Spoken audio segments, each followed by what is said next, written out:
ตัดตาว่าใจแจ้งกำมลแม้นใครปลองได้คงสุขล้นชีวิตมีมองมนเกิดมาเป็นคนสมบูรณ์ดับหายเพียงร่างกายไว้ชีวาแต่กุศลผลกรรมทำมาย่อมแปลงค่ากลายเป็นทุนส่งผลให้ทุกคนเวียนวนไม่สูญสุขและทุกข์เป็นไปตามทุนที่พวกคุณได้ก่อทำมา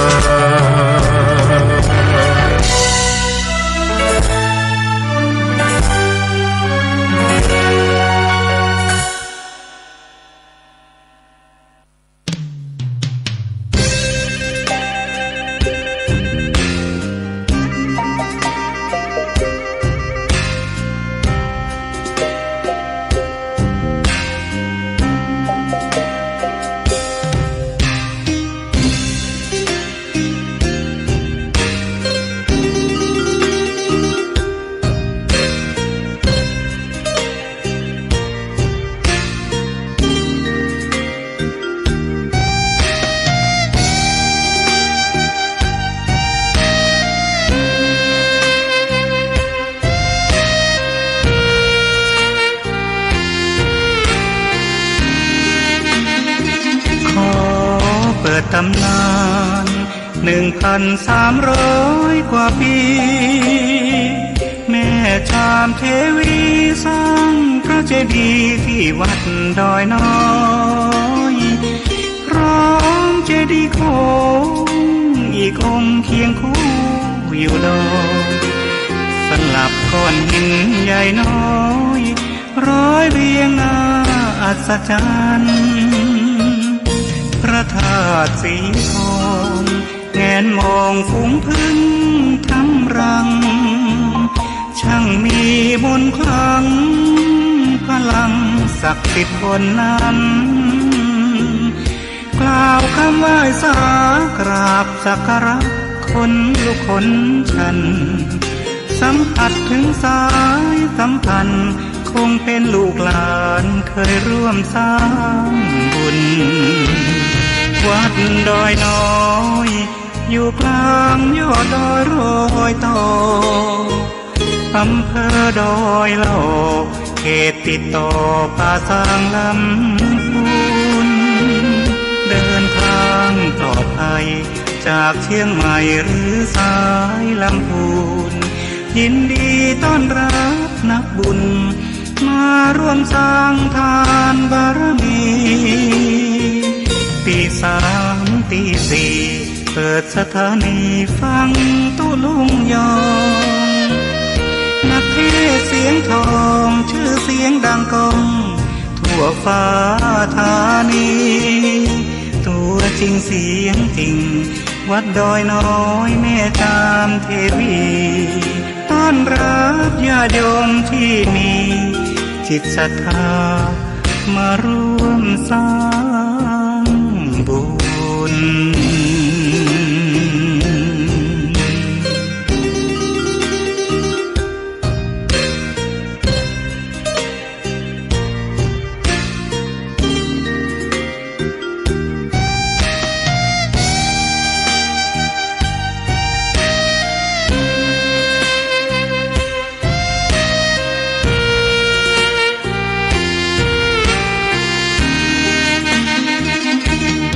วัดดอยน้อยอยู่กลางยอดดอยโรยต่ออำเภอดอยหล่อเขตติดต่อป่าซางลำพูนเดินทางปลอดภัยจากเชียงใหม่หรือสายลำพูนยินดีต้อนรับนักบุญมาร่วมสร้างทานบารมีตี3 ตี 4เปิดสถานีฟังตุลุงยองนักเทศเสียงทองชื่อเสียงดังก้องทั่วฟ้าธานีตัว จริงเสียงจริงวัดดอยน้อยแม่ตามเทวีต้อนรับญาติโยมที่มีจิตศรัทธามาร่วมสร้างบุญ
เมื่อเจ้ามามีอะไรมาด้วยเจ้า เจ้าจะเอาแต่สุขสนุกฉะไหนมามือเปล่าแล้วจะเอาอะไรไป เจ้าก็ไปมือเปล่าเหมือนเจ้ามา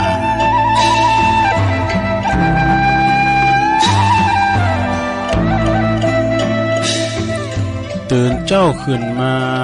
ยิ้มแย้มแจ่มใสทุกโศกโรคภัยหายไปหมดสิ้นขอความนอบน้อมแด่พระรัตนตรัยอันมีพระพุทธพระธรรมพระสงฆ์เป็นสรณะที่พึ่งขอกราบไหว้สาบารมีธรรมครูบาอาจารย์พระเถรานุเถระท่านเจ้าคณะพระสังฆาธิการพระภิกษุสามเณรเจ้าจุโตนจุองค์กุวัดวาอารามพร้อมตึงสำนักติภักสงฆ์โดยเนอะ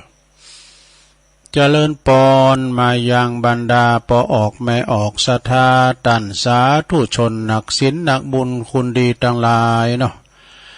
บ่ว่าจะเป็นปอหลวงแม่หลวงปอลุงแม่ป่าตั้งปีป่าหน้าเอาอาศรัทธาเตียนจ้องห้องวัดเท่าแก่หนุ่มกำใจยิงต่างหลาย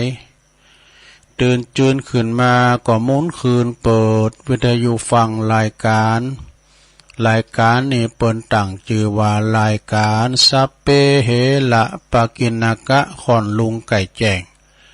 รายการเสียงธรรมแสงทองซึ่งรับผิดชอบดำเนินรายการโดยตนตัวแห่งอาตมาภาพเก่ากระผมตุลุงนันชัยวัดนาคเสโนแห่งวัดพระธาตุดอยน้อยตำบลดอยหล่ออำเภอดอยหล่อจังหวัดเชียงใหม่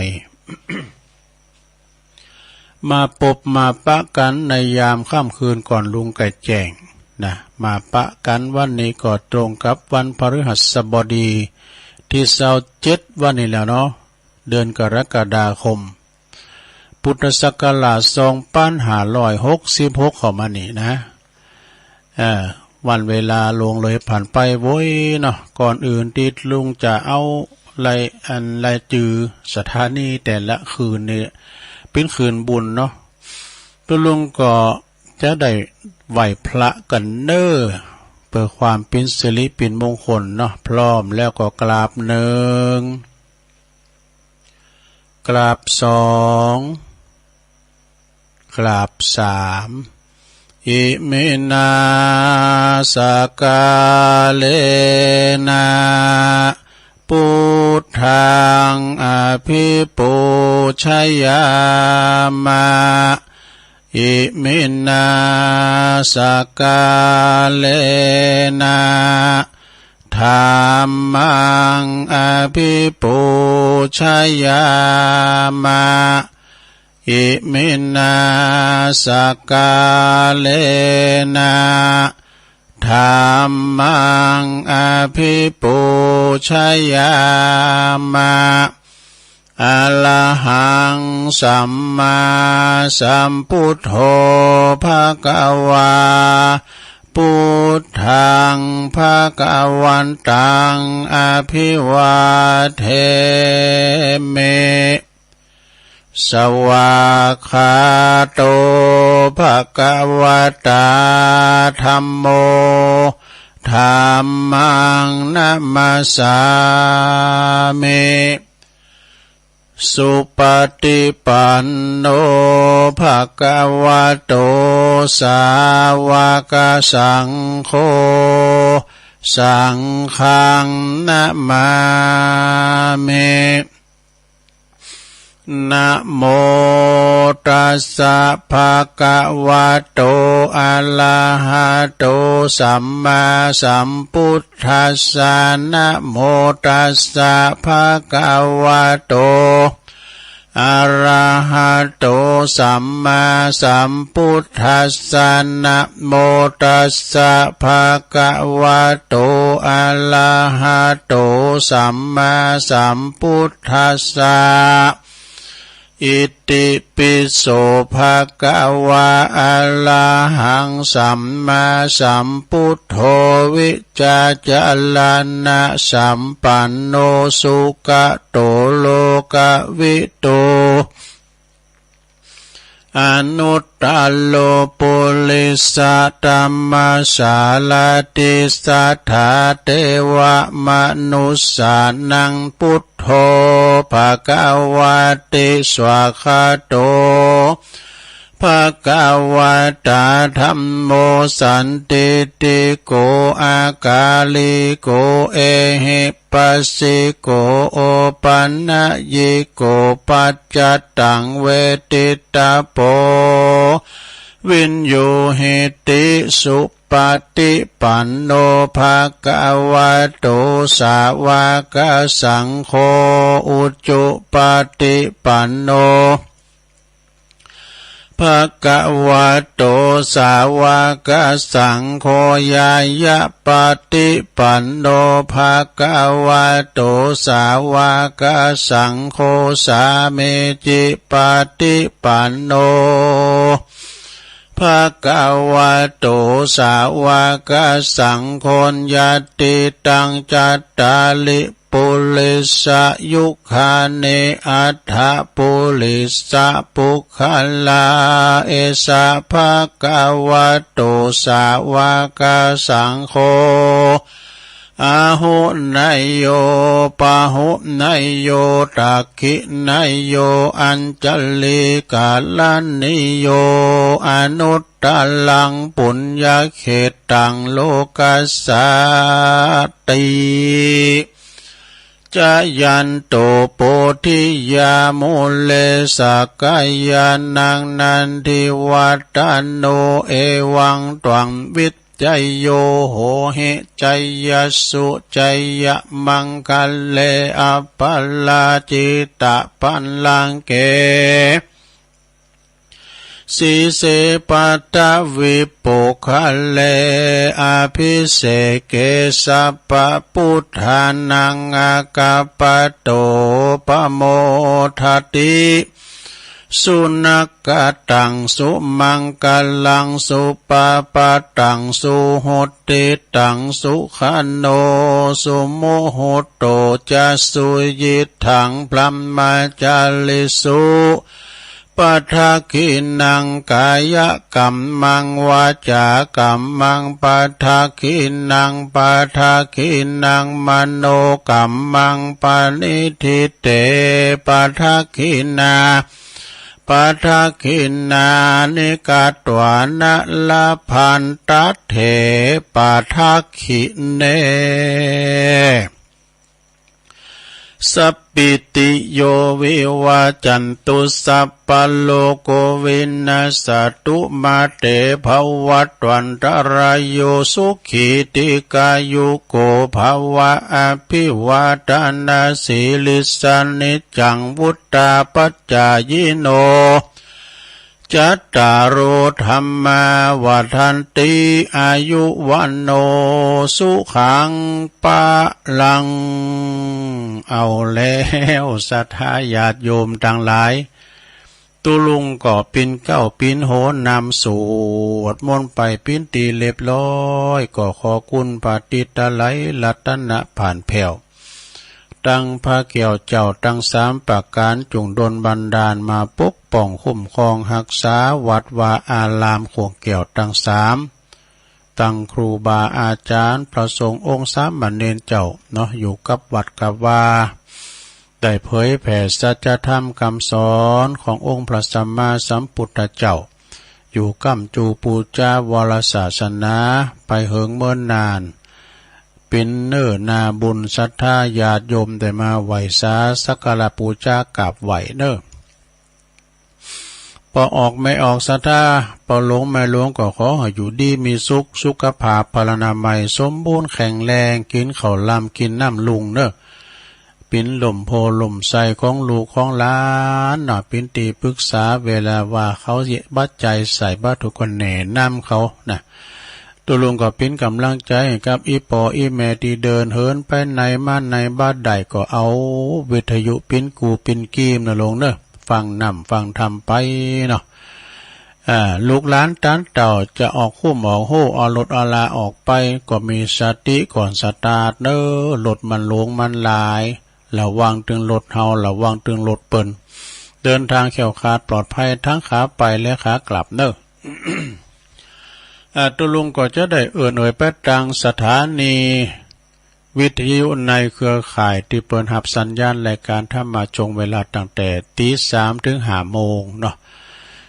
ก็ดังต่อไปนี้ขอบคุณสถานีวิทยุคลื่นพระพุทธศาสนาการศึกษาและวัฒนธรรม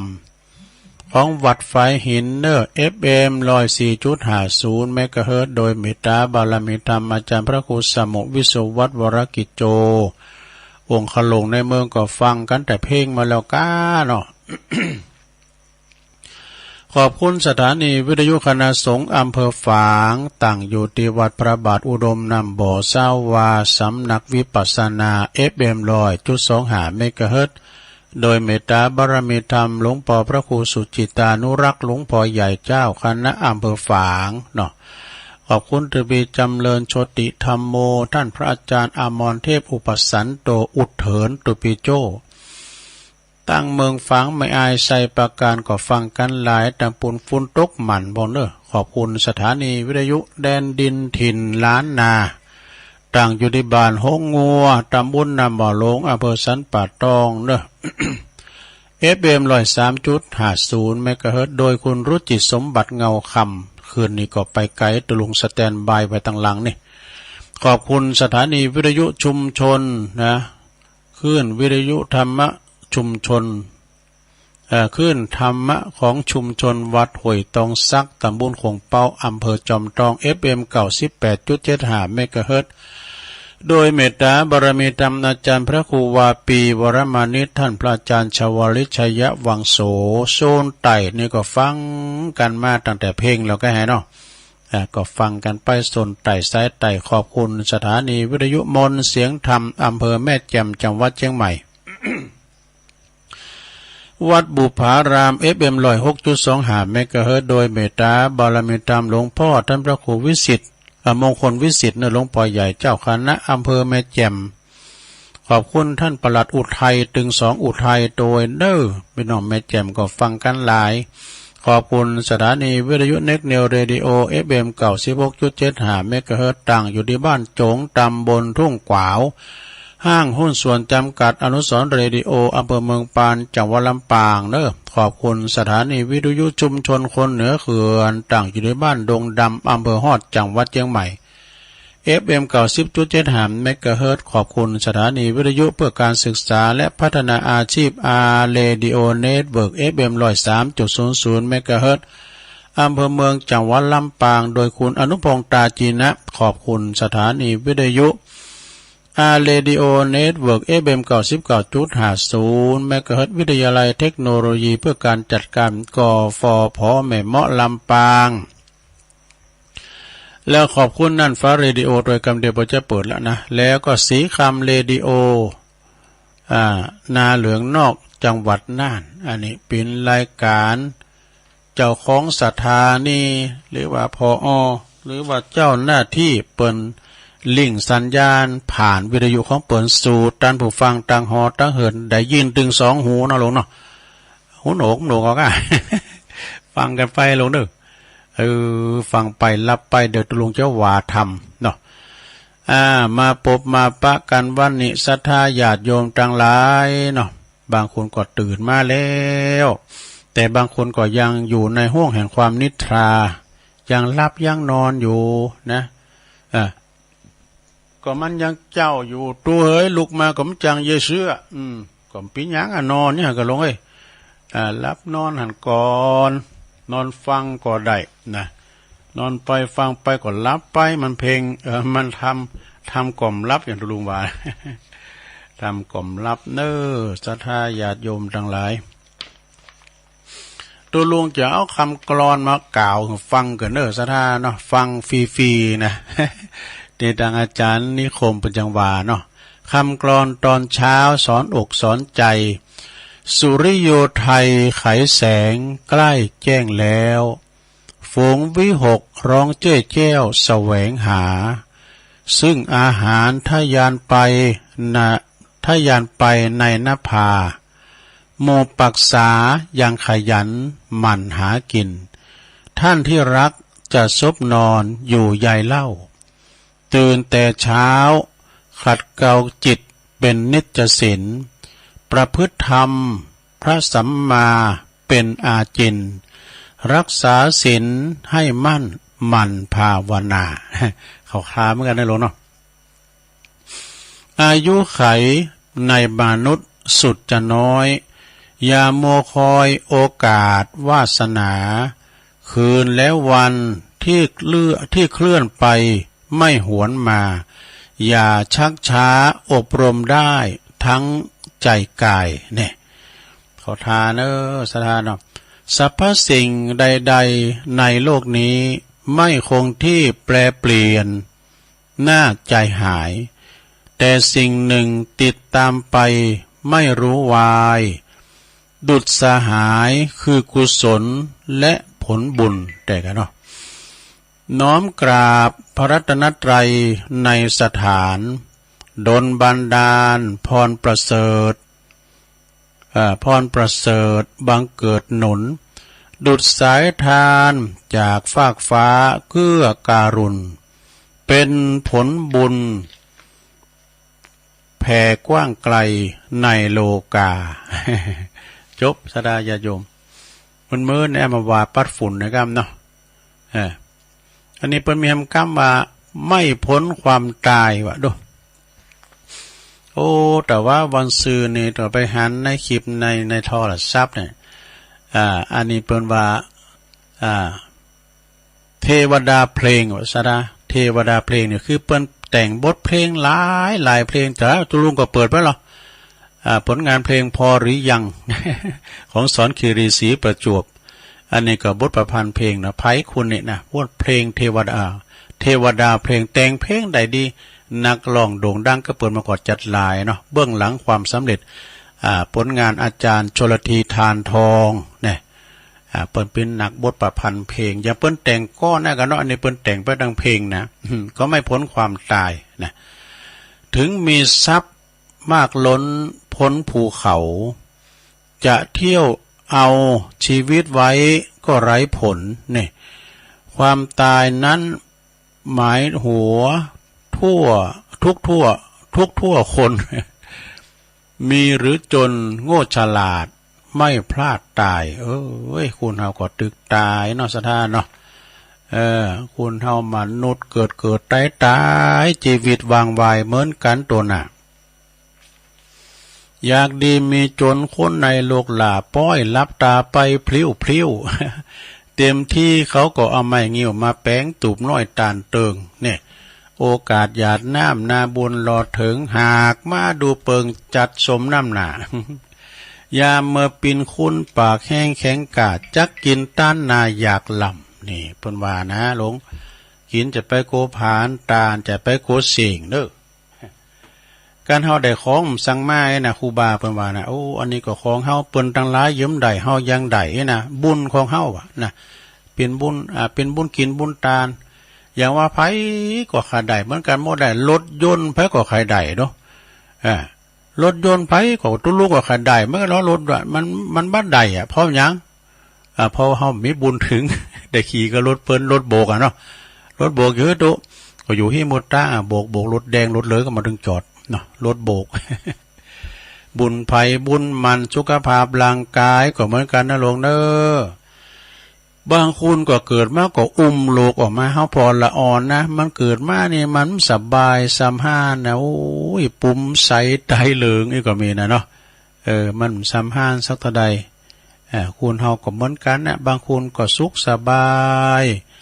มีโรคภัยไข้เจ็บจะมาเบียดเบนพยาธิอัมพาตก็มีนะแต่บางคนนะก็โอ้มันถึง3 วันดี4 วันเมยวางมันก็ม้อนนัดในคำหนึ่งนี่นะเนาะมันปีนั้นนะคุณเอาโจกไผ่บุญมันเอาละเอาอันนี้มาไว้ก่อนนะลงนะ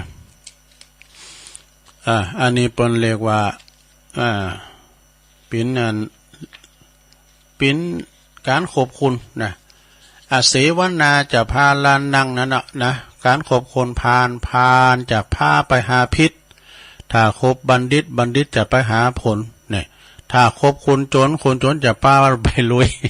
อันนี้แสกรรมได้นะการไม่คบคนพาลเนี่ยของววชิรเมธีเนอะคุณพาลเนี่ยหมายถึงคุณตีมีปกติคิดชั่วพูดชั่วทำชั่วอยู่แล้วนะมันถึงว่าเกิดไปทางบุญกุศลดูเกิดไปทางเขาโคเขาเหลาบุญ เกิดไปทางจะไปลักเขาลักของไปจีไปป่นไปนะไปชกชิงวิงลาวอันนี้คนผ่านนะไปหาเลิงตบตีต่อยเปิ้นการตีบัคบคุณผ่านจัดว่าเป็นอุดมมงคลแห่งชีวิตเนอะเพราะเป็นการหลีกห่างจากความชั่วความเสื่อมความวิบัติอันเกิดจากการสมาคมกับคนผ่านนี่พระพุทธเจ้าตรัสถึงหลักการในการคบคนเอาไว้ว่าคบคนเช่นไรย่อมเป็นคนเช่นนั้นตกคบแห้งก็เป็นแห้งคบขาก็เป็นกาว่าอันเดียวเนาะประมาณนั้นน่ะบุคคล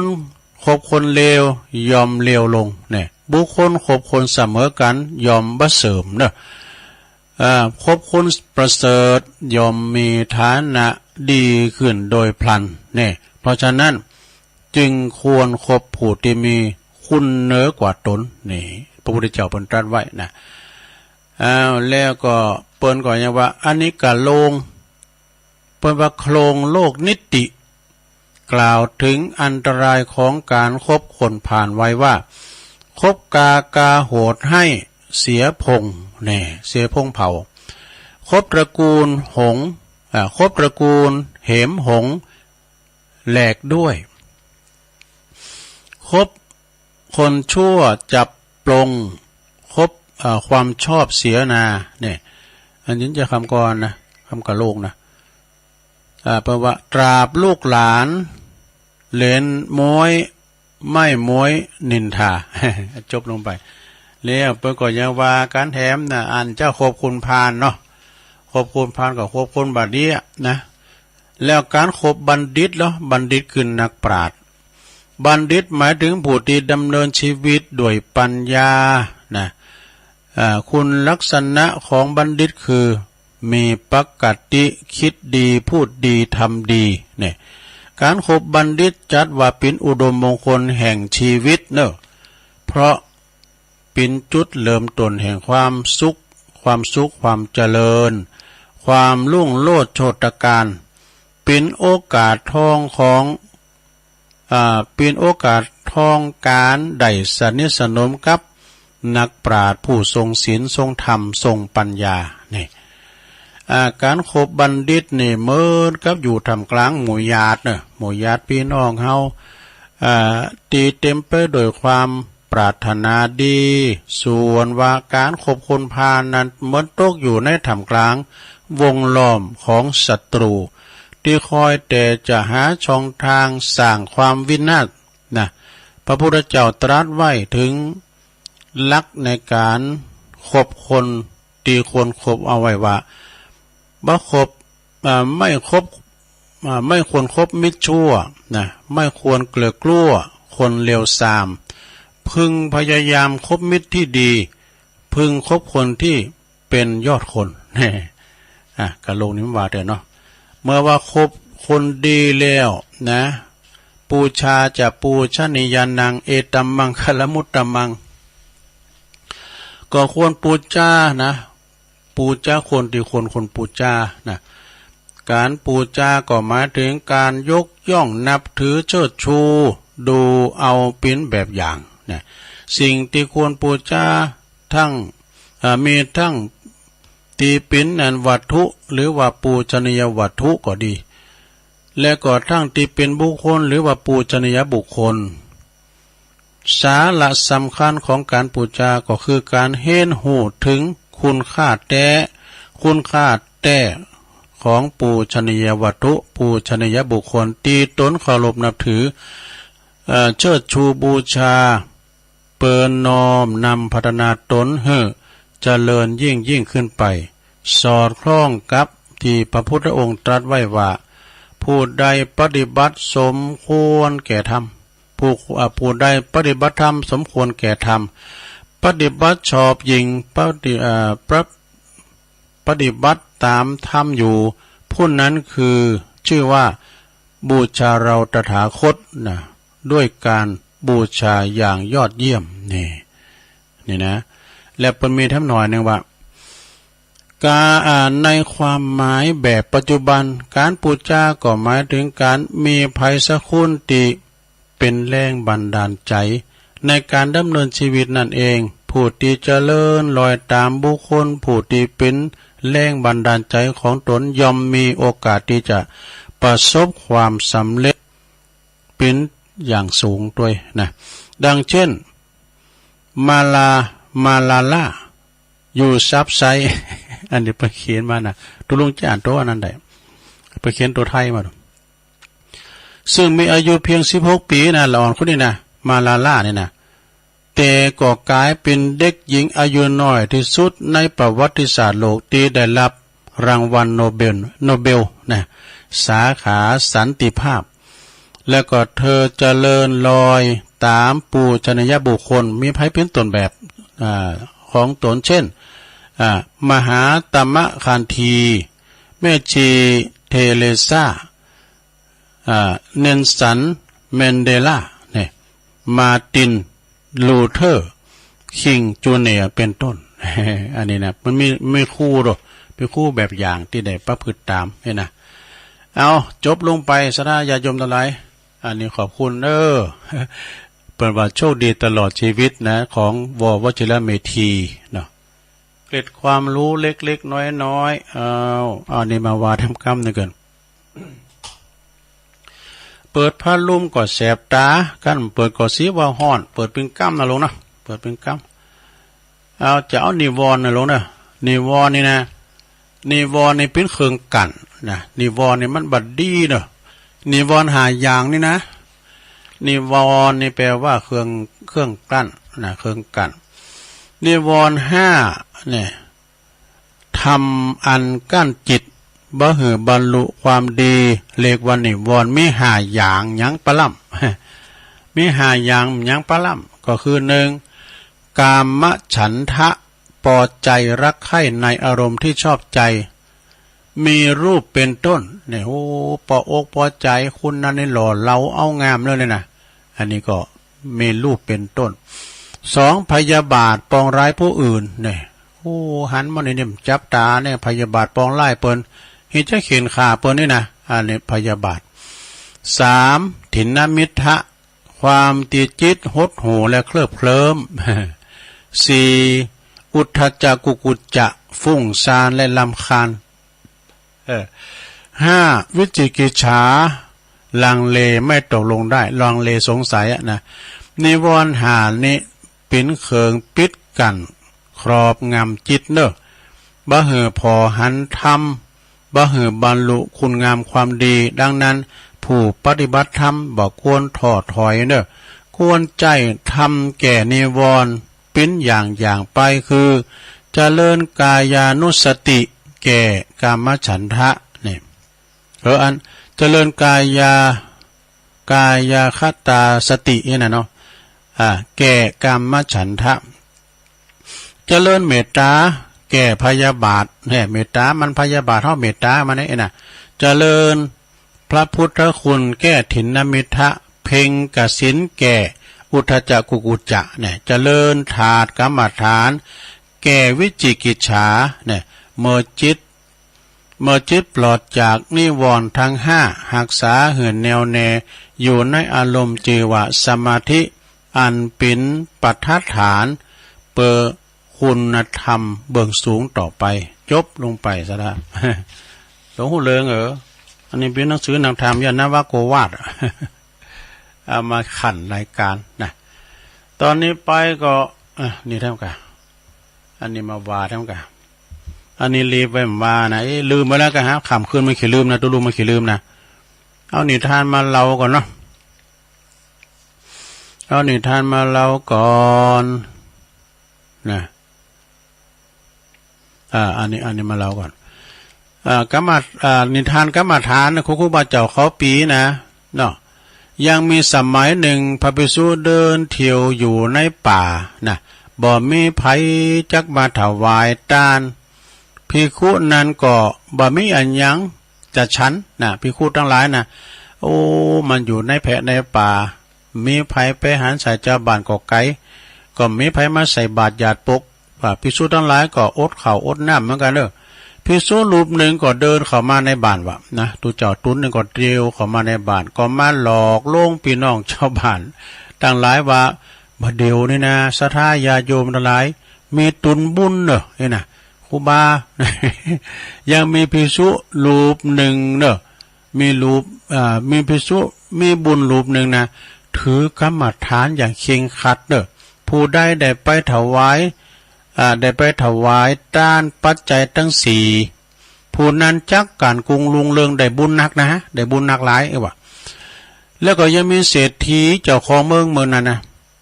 ก็สอบทำบุญทำทานปิ้นที่สุดได้ยินวัตถุเจ้าน้อยนั้นมาบอกว่าโอ้มีครูบาตุนปฏิบัติชอบอยู่กลางป่าก็จะเตรียมปัจจัยทั้งสี่กะทำโดยเครื่องเทศทั้งมวลนะแล้วก็ป้าลูกป้าเมียวะนะเข้าไปในป่าเอาปัจจัยทั้งสี่เขาเดินเข้าไปในป่านะก็ไปเจอตูเจ้าตั้งหลายหลวงตูเจ้าเป็นหลายตุนหลายรูปหลายตุนนะภิกษุตุนนั้นก็ก่อนถามว่าท่านภิกษุนี่ก็เป็นผู้ที่เป็นตนบุญน่ะเป็นผู้ที่มีบุญน่ะนะเป็นครูบาน้อยแม่เนยเป็นครูบาแม่เนยภิกษุรูปนั้นโอ้บัจจัยแล้วนี่บัจจัยรูปนี้ยังมีรูปข้างหน้าบุญเนอะนะรูปตุนหนาว่านะเศรษฐีก็ปาเอาลูกเอาเมไปเดินไปถามรูปด้านหน้าภิกษุรูปด้านหน้าก็ว่าอย่างเดียวกันบัจจัยสืบกันไปว่าสืบก็อย่างนกกระปูด เปิดมากันว่าเขาใจครูนี่นะแล้วมันใจต่อนะสืบก็อย่างนกกระปูดบ่เนี่ยนกกระปูดเนี่ยมันห้องโตมันห้องหมูด้วยปูดมันห้องหมูละมันห้องปินเวลานะมันเนี่ยไก่คันนี่กันเนาะเศรษฐีก็เดินลำดับสืบไปโทรป่าว่าโอ้ก็บอกพระภิกษุที่มีบุญสักองค์นี่เศรษฐีก็เลยเอาหมอพรานก็เมาหมอพรานมาก็เมาแล้วก็ห้องเพลงว่านะหมอพรานนะคือเป็นพรานป่าห้องลำทำเพลงแล้วก็ห้องว่าสุราเมรยะกินเมรยะประมาณนั้นเนาะเขียนมานี่แต่กินเมรยะนี่มีตุลุงเติมนะ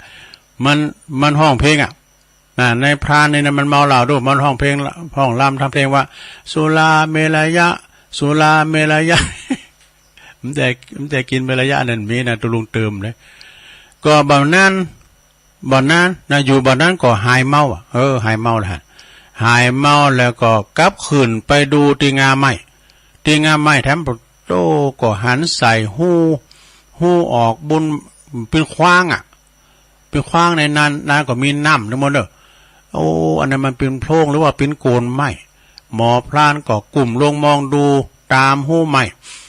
บ่มีประกบบ่หันเพราะมันมืดนะหมอพรานก็กลับลงมาดู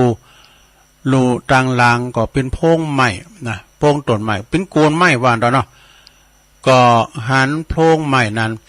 หมอพรานจึงมองไปตามโพรงไม้นั้นก็ไปหันปัจจัยทั้งสี่ของตาเศรษฐีว่าเอามาเย็ดเข้าไว้ในโพรงโอ้ตัวได้ก็เป็นคู่บาตัวได้ก็เป็นคู่บาแล้วเย็ดไว้โพรงเดือนโคนน่ะมันมีอย่างพองหมอพรานก็โล่งมือเข้าไปดูโอ้ก็ไปหันเครื่องเทศก็มีพริกหน่อยดีปีดอกจันดีปีขิงข่าหอมกระเทียมข้าวสุกปุดโต้มักมุมก็หันมีปลามีอาหารว่ะหมอพรานก็เอามาแต่งผสมกันเอามาแต่งผสมกันแล้วก็ดองไว้ ดองไว้ในหม้อทดลองดูก็เอาไปไว้ในป่าพุ่นนะเอาตำไว้ในป่าเนาะพอดีมีควายตัวหนึ่งว่ะ มีควายตัวนี้ก็มาหันใส่มีควายตัวหนึ่งก็มากินน้ำมันนะจะเป็นน้ำอมฤตนะครับปดโตมีควายก็กินเอาในป่าแต่คอลึกเหมือนกัน ใส่เข้าปุดโธ่เป็นว่าไอแล้วนี่หมอพรานก็ว่าหันว่าโอ้มีนั่นเมาเข้าไปในป่าว่าเตียวโซซัดโซเซอย่างคุณเมาเหล้าโอ้อันนี้มันยอดมัน ยอดมันด้วยเนาะหมอพรานจึงตามร้อยหมีไปในป่าก็หันห้อยหมีที่มันกินของดองนั่นไว้แล้วไอหมอพรานก็ฮู้ว่าทำอย่างนี้ก็เป็นอันว่าเมาจริงๆ นี่เมาจุนโหทิ่มบ่ มีนะหมอพรานจึงเอาน้ำทำเอาเป็นน้ำสุราโอ้ตุ่นกำเนิดเป็นสุราเลยนะมีลายในนะพรานสุราก็มีนะจือสุรานะเอาไปมาเลยได้สุราอันนี้หมอพรานเนี่ยแล้วก็เอาไปกินกันแล้วปากันเมาสุรากันท่องลำทำเพลงโห่ร้องกันดีมดีก็สะเดอก็มันมีสติเราตีหมู่เดียวกันแหมเราก็ดองคนเดียวเราก็เราห้ากินแล้วมาตีห้าแล้วมันหูจักแล้วนี่กินเขาเนี่ยกับหูเลิงหูเลิงเอาเลิงใส่กันนะปุโตตาปูตาเปาเพราะว่าอันนี้มันใจหา ถ้ามันเป็นหาแล้วมันดึงมาตีกันนี่นะเนาะใส่แล้วนี่นะเป็นตีสนุกสนานว่ะนะต่อมาในบ้านนั้นก็เกิดบ้านแห้งเมืองแล้งบ่ได้กินข้าวกินน้ำกันนาก็ห้างกันว่ะนะพญาเจ้าเมืองก็ห้องเสนาอามาตย์ทั้งหลายไหว้สาพญาปัจเจ้าเวลาในบ้านเฮาเมืองเฮานี่มันยังแล้งบ่อาจารย์ฝนเยิ่มตกถูกต้องตามฤดูกาลนาก็ไม่ได้เย็นนี่นะบ่ได้ทำให้ทำน้ำสังเสนาก็กล่าวตั้งแต่ช่างประวัติช่างผลิตเหล่ามานี่นะทำเหือตั้งแต่ช่างผลิตเหล่าการกินนี่นะกินแล้วก็ปาการห้องลำทำเพลงโทบ้านโทเมืองบ้านนั้นเมืองนั้นก็เป็นคุ้นขี่ข้านบ่เยหายเยนาก็เลยแห้งแล้งเนี่ยแห้งแล้งกันไปหมดเต้าพญาเจ้าเมืองก็หือเสนาอามาตย์ไล่ช้างผลิตเหล่านั้นหนีออกไปบ้านออกเมืองไป หนีออกบ้านออกเมืองไปอยู่บ้านอื่นเมืองอื่นก็ไปตุ่มเหล่าก้ามช้างก็เอาไปกินกันในร้านบ้านอื่นได้หมด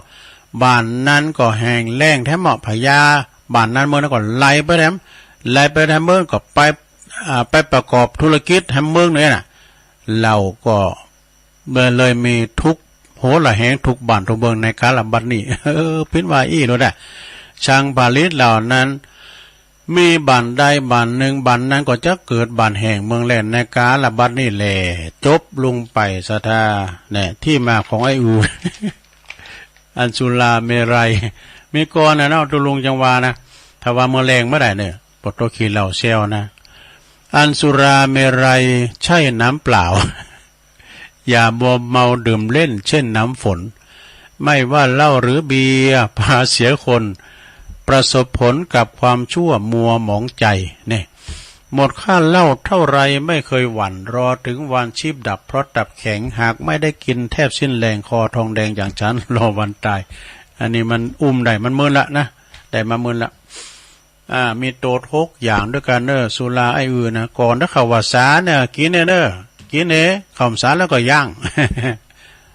ย่างกันไปเนาะงดเหล้าเข้าพรรษานะเมื่อว่าเรื่องเหล่าจบไปก็เอาอันนี้มาวาทำกรรมกันนะลงเนอะเอาอันนี้มาวาทำกรรมหนึ่งเกินอันนี้ก็ชาดกมาในธรรมเนอะเรื่องสังกิจจะสมณเณรอรหันต์7 ขวบนี่พี่จะได้ลองฟังผ่อนได้ลงเนอะรับไปแล้วก้ามีเรื่องมาว่าสังกิจจะสมณเณรเป็นศิษย์เอกของพระสารีบุตรนี่ได้สำเร็จพระอรหันต์ตั้งแต่เวลาอายุได้7 ขวบปุถโธยมเนตรล่ำเนาะเมื่อพระกรรมฐาน30 องค์นะตุเจ้า30 ตนในทูลลาพระพุทธเจ้าเพื่อว่าจะเข้าไปเจริญกรรมฐานอยู่ในป่าลึกเดึกหนาบุญนะพระพุทธเจ้าทรงหันว่าจะเกิดอันตรายจะเกิดอันตรายขึ้น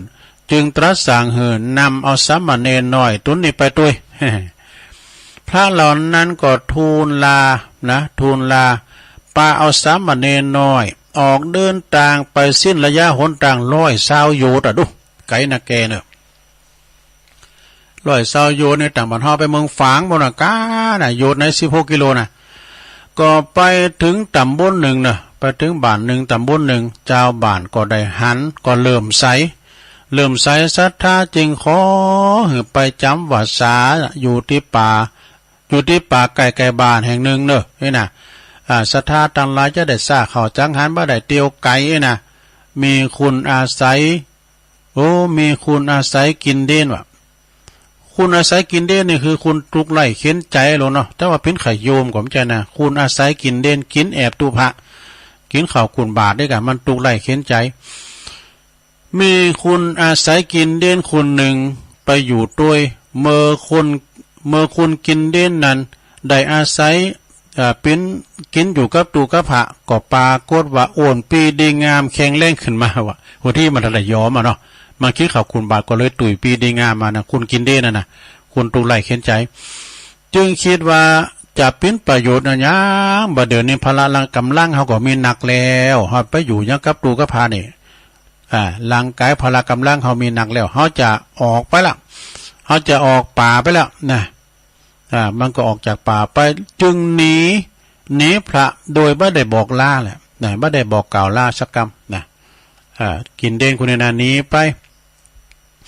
เมื่อไปถึงดงดิบดงป่าไม้ดงนาในแห่งหนึ่งนี่ก็มีว่าผูกโจรผูกโจร500จับไว้ได้นี่ผูกโจร500จับไว้ได้ผูกโจร500เนี่ยก็จักขา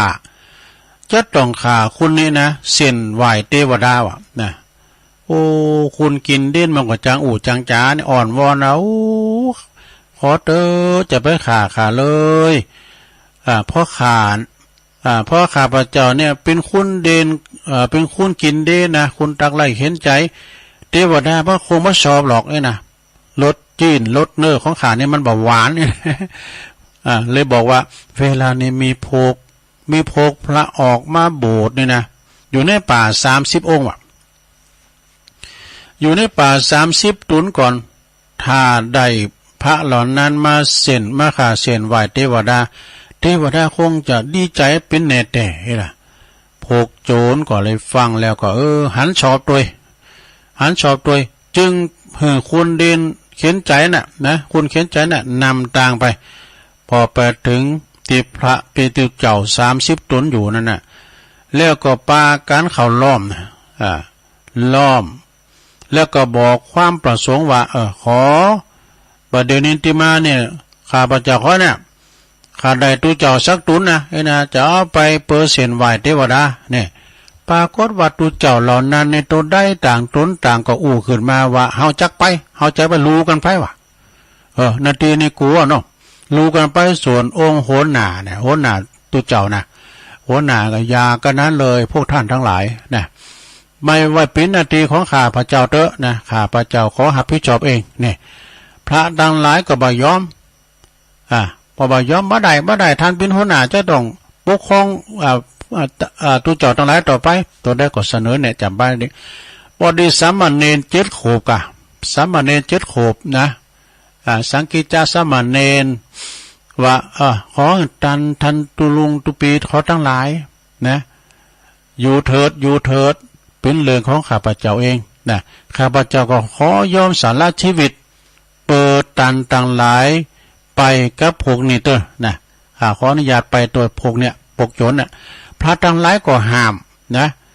ห้ามไว้บ่ได้เน้นบ่ได้มันเน้นยังมีอนาคตสดใสอยู่ยังมีอายุจะยืนไปนานอยู่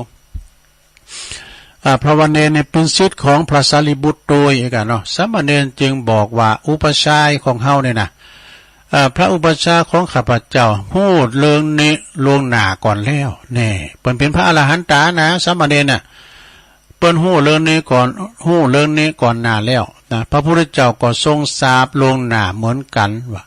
จึงตรัสสั่งให้กล่าวกับผมเนี่ยมาโดยนี่ว่าแล้วก็กราบตัวเจ้าทั้ง30 องค์30 ตนแล้วก็เดินตามโจรไปเนี่ยพระภิกษุทั้งหลายต่างก็สลดใจใหญ่เนอะมีตาเต็มไปด้วยน้ำตานะอินดูสามเณรหน่อยมีหัวใจหวั่นไหวเต็มตีเมื่อพกโจรเนี่ยไปถึงดงใหญ่ไปถึงห้างดงใหญ่มาแล้วก็ก่อกองไฟขึ้นมากะนะแล้วก็เหลาเราไม่เหลี่ยมไม่เล้าเนี่ยนะไว้สำหรับเสพสามเณร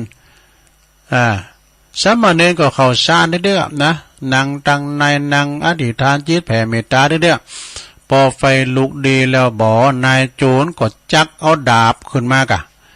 จักเอาดาบขึ้นมาเหลือมาฟันเข้าไปที่คอสามเณรปรากฏว่าดาบคมนั่นน่ะฟันเข้าปุ๊บนะมันบ้าเข่าไปเพราะมันงอว่ะมันงอเหมือนใบลานว่ะนะดาบแล้วนะนะโจรจึงตัดสินใจดัดให้มันซื้อทำกล้ามนะดัดดาบมาซื้อทำกล้ามกันเดียวก็ลองทำกล้ามก็ดาบแล้วก็งอเท่าว่ะนะดาบนั้นก็งอทำกล้ามหนึ่งนายโจรก็จึงตกใจแล้วก็ทิ้งดาบกราบไว้ทันทีว่ะพวกโจร500นั้นถึงเป็นบริวารก็มาสัจจันหัวหน้ากราบเอาหมู่เฮาก็กราบไว้หมอบกราบกันลุงมดว่ะนะหมอบกราบกันลุงมดสามเณรจึงสั่งสอนในธรรมนะในทางธรรมพวกโจรทั้งหลายได้ฟังแล้วก็เริ่มใสจึงขอบวชหานถ้าได้บวชแล้วล่ะสามเณรก็โกนผมเด้อโกนผมโกนโหนดโกนเข้าออกหมดแล้วก็ด้วยดาบติดตัดดาบนั้นก็ตัดผ่านะตัดผ่าเป็นแบบสบงจีวรนี่กะย้อมโดยดินแดงนี่นุ่งห่มไว้พวกสามเณรโจรทั้งหลายป่าเอามาสู่ที่ตุเจ้า30 ตนทำแล้วเนี่ยแล้วก็ปากันเดินทางกลับไปเฝ้าพระพุทธเจ้าพระพุทธเจ้าจึงตรัสว่าการที่พวกเธอทำโจรกรรมเลี้ยงชีพเมื่อก่อนนะถึงพวกเธอจะมีอายุ100 ปีก็ตามแต่ก็บ่ประเสริฐเลยนี่บัดนี้พวกเธอได้กลับเนื้อกลับตัวและตั้งใจในศีลแล้วจึงมีแม้จะมีชีวิตเพียงวันเดียวก็ประเสริฐกว่าดอกพอจบกรรมนี้ลงสามเณร500นั้นก็ได้อันสำเร็จธรรมจันสูงเอาดูไว้ได้แล้วก็ทูลขออุปสมบทปิกปิตุเจ้าก่อนเข้าวาสาเป็นพระภิกษุต่อไปนี่ย่ำจบแล้วนะลงเด้อแฮมใบแฮม2 ใบกันนะแล้วในกาลต่อมาภายหลังสังฆิจจสามเณรก็จึงได้บวชอุปสมบทปิตุเจ้าเมื่อได้10 วรรษาสังฆิจจสามเณร10 วรรษาก็เป็นก็ได้เนนแหมตุน1 แหมองค์ 1เป็นศิษย์ชื่อว่าอธิบุตตกะ เป็นหลานชายของท่านเองนะเวลาหลานชายนั้นอายุครบที่จะโบสถ์เป็นพระแล้วบ่ไอ้น่ะสามเณรหลงเป็นสามเณรละสามเณรก็จะขอไปถามอายุบิดามารดาเนาะ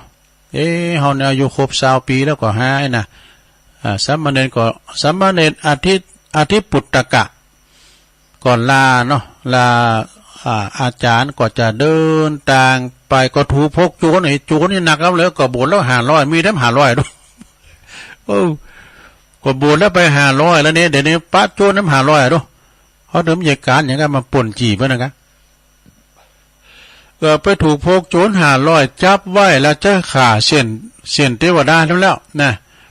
อาทิปุตตกะจึงอ่อนวอนขอชีวิตเถอะขอชีวิตเถอะขอชีวิตไว้ขออันบวชก่อนเถอะนะขอข้าพเจ้าได้บวชเป็นตุเจ้าก่อนเถอะนะพกโจรจึงถ้าปล่อยเน้นนี่ไปนะเน้นจะต้องไปบอกคุณต่างหลายอื่นๆนะห้องว่าพกเฮามีนี่นะแล้วจับบ่มีภัยเดินผ่านดงนี่ไปแล้วนะบ่ได้ต้องฆ่าสามเณรนะพกเฮาจะขาดประโยชน์นะมีคนเดินผ่านนะเนนก็จึงขอบอกว่าบ่บอกเหือไผเป็นแน่นอนนะถึงบ่บอกเหือไผนะสัจจังเวอมตตาวาจานายโจรจึงว่าถ้าจริงอย่างเน้นว่านะก็จะปล่อยไปนะเน้นก็คำมั่นสัญญาถึง3 ครั้งนายโจรพวกโจรก็ปล่อยเน้นไปเมื่อเน้นเดินทางไปถึงป่นป่าดงดิบนั่นไปแล้วก็ไปปะบิดามารดาพวกญาติก็จะเดินโซนต่างมาพอดีว่าจะเดินทางโซนต่างไปที่ดงนั่นแหละนะเน้นก็บ่ยอมบอกเปิดว่ารักษาสัจจะไว้นี่บ่บอกให้ปอแม่ไปเมื่อเนี่ยปอเด้อโจร500มิหนะมันก็บอกเน้นนะเมื่อพกโจรเมื่อไปถึงดุงโจรพกโจรก็ยับปิตามันดัดยับปอแม่แล้วก็พกญาติพี่น้องเอาไปทุบตีว่าชิงเอาเข้าของเงินทองมารดาบิดาก็ร้องไห้นะลำพึงลำพันว่าเสียใจเหลือเกินเสียใจเหลือเกินที่มีลูกเนนใจลูกเฮาเป็นเนนแต่ออกเดินมาจากดงที่นี่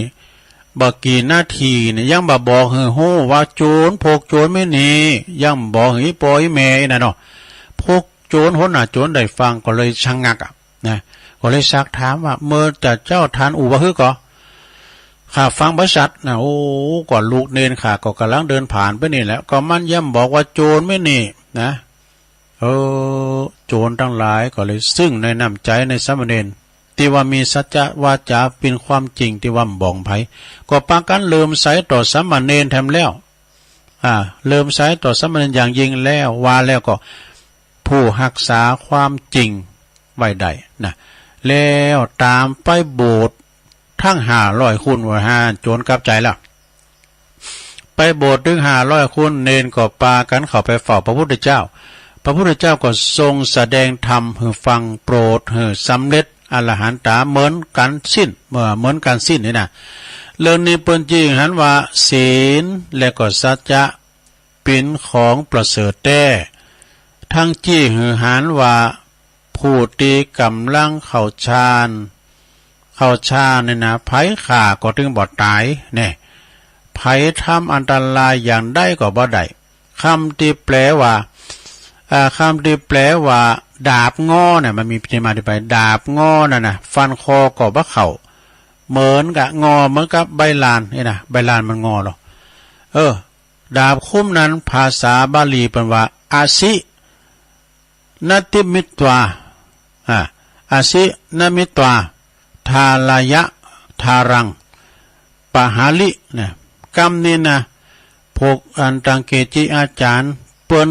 บัญญัติเปิ้นบัญญัติเข้าที่ในสวดมนต์คงกระพันว่านะถือว่ายังเป็นถือว่าฟันบ่เข้าจะได้เห็นว่าก็อย่างนะคาถาบนเนี่ยได้เห็นมันก็หลงเด้อเมื่อเสกใส่มือถึง3 ดาบแล้วก็ลูบคุมดาบคุมนั้นก็บ่เข้ามือเลยนะเข้าใจว่าถ้าไผถือจริง ว่าจะต้องปิ้นอย่างนี้จริงๆก็จะหันศักดิ์สิทธิ์ปิ้นแน่แต่นี่จบลงไปซะนะก็เหมือนนกเกี่ยวนะกะตองว่าคือก็ตองว่าอัฐิคือกระดูกนะกะเนาะที่อาจารย์เราพื้นจบลงไปศรัทธาญาติโยมทั้งหลายความจริงก็ยังมีอยู่นะก็เดียวกัน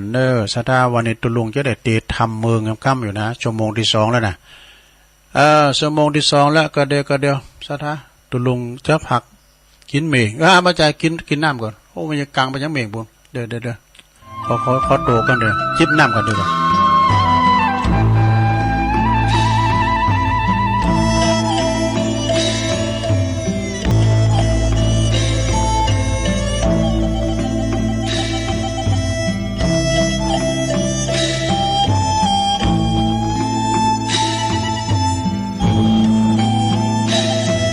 เอาแล้วศรัทธาญาติโยมทั้งหลาย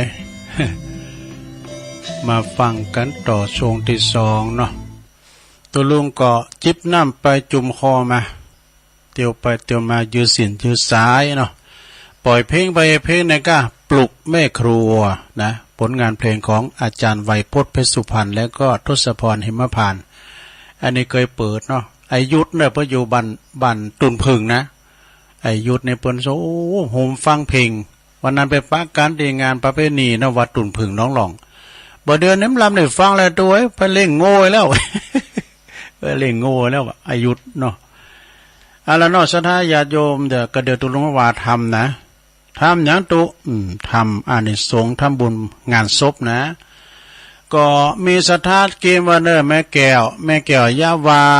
นะบ้านห้วยละมาปะกันเปิ้นว่าตานไปหาเทวบุตรเทวดา1กันนะแล้วก็มีแม่ฤทธิ์นี่โปธาคำนี่เปิ้นอยู่บ้านนั้นห้วยโทกนะห้วยโทกก็ห้วยละนี่อยู่ไกลกันนะแม่ฤทธิ์นี่เปิ้นบอกว่าโอ้แม่แก้วนี่นะตุเปิ้นจะมีโอกาสดีใส่บาตรถึงวันวะนะแล้วก็ถามแม่แก้วว่าแม่แก้วแล้วก็อยู่กับไผอยู่คนเดียวเข้าคนเดียวว่าบ่จะงุมๆซ้ำๆแต่เปิ้นฮู้ตาในบ่ทันได้มีน่ะเพิ่นคนเข้าคนเดียวซะเข้าคนเดียวแจเข้าคนเดียวทำอาหารกินคนเดียวไอ้วะนะโอ้ดีแต่ลูกหลานเพิ่นก็อยู่ไกลหมดนั่นนะเนาะแม่ฤทธิ์ก็หอมมา1ซองกันเตดแล้วก็เอาหอมขาวหอมแดงมาด้วย แม่ฤทธิ์มี2ซองเนาะแล้วก็การนำกาแฟซอง1กันเตดซอง1แม่สุทัศน์จองตะอันนี้เหล่ายาวใต้นะก็เกมน้ำยาบ้านได้แม่เอื้องไพรชัยยองปะกันที่วัดเหล่ายาวไต่วันนั้นเนาะเสียศพครูบากันเตตัวลุงเนี่ยจากดงฤาษีนะแล้วก็ปอสมแม่นวลอุตตมแก้วเหล่ายาวเหมือนกันอันนี้เจ้าภาพกันเตตัวลุงจะว่าทำต่างทำเวลาลงเนี่ยฟังทำไปรับไปก็ได้ ถ้าต่างทำไปก่อนเนาะพ่ออาจารย์พ่อนานอ้ายอยู่ที่ไหนมารัตนาธรรมกรรมมีในหันแล้วก็ฮะ รัตนาธรรมกรรมก็ได้นิปานังเยนากาลังลัมมังเยนากาสยังปาดิโตตังโนมากังอุติสิตุงธัมมามุตตะมังปัจจังอาลาธนังกะโลมา ฟังไปละไปลงเด้อนิปานังเยนะกะลังรัมมังเยนะกาสายังปันดิโตตังโนมากังอุติสิตุงธัมมามุตตะมังปัจจังอาราธานังกะโลมาฟังไปรับไปนะหลวงเด้อ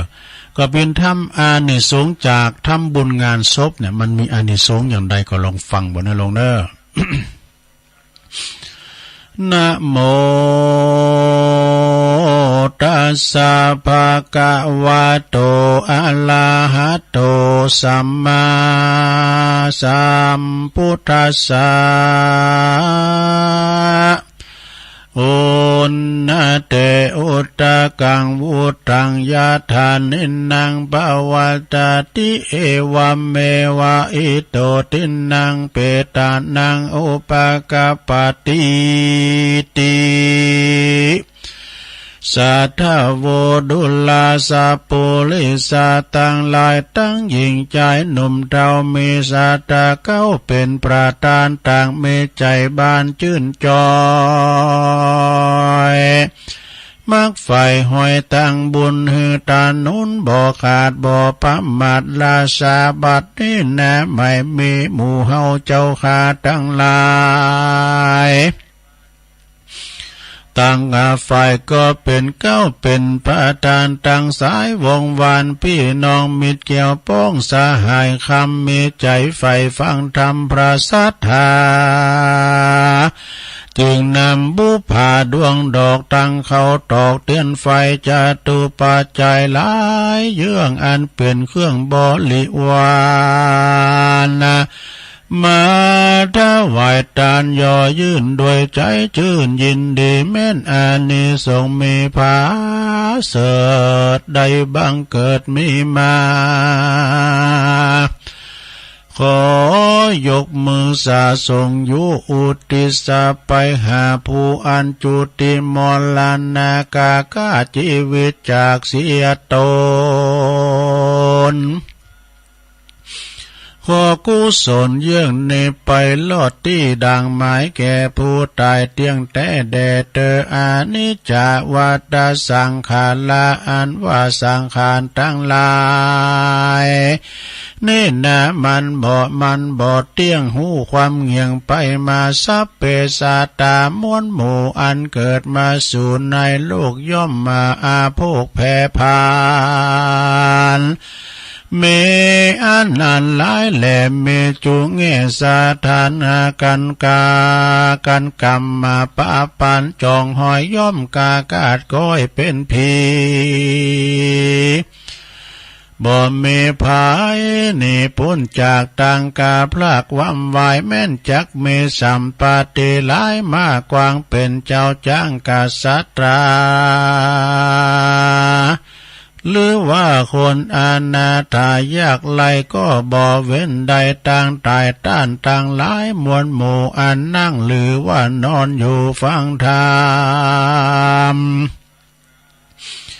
จงดาจามเมียดมันกึศที่สันถึงสังขารจักเป็นอาการบอกเล่าเตือนตัวเก่าว่ายามวันการนิ่งหันบ่เหือถึงการชาติเกิดเป็นหมายว่าเกิดแก่เจ็บตายโดยมาลู่ปิจารณาดังนี้หากแม่นที่กองธรรมกันว่ากรรมนำมาลอดก่อจักมวยมอดเป็นผีหรือพยาธิมีป่วยใครก็บ่อาจเว้นใดตั้งตายบ่ว่าใจบ่วุ่นวายหน่วงคอนะบ่ลุ่มล้อนมองผ่านหรือสายวงยานพี่น้องคนเกี่ยวข้องกับเฮา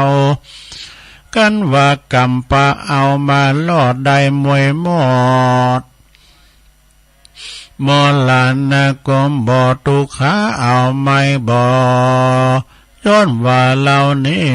ได้รู้ควายขวาดรู้ว่าการนิ่งอยู่เป็นไม้ถึงการเกิดแก่เจ็บตายปาดภาคบ่พ้นจากโลกีผู้ใดมีอากาศนิ่งมีดังนี้นักปราชญ์เก่าจี้ใครจาว่าผู้นั้นพระเสด็จปาหือเกิดสวัสดีแลนนาตาสัมมาสัทธโวเหตุนั้นสายคนน้อยใหญ่ยิ่งใจจงกันเองหมายรู้ลอดถึง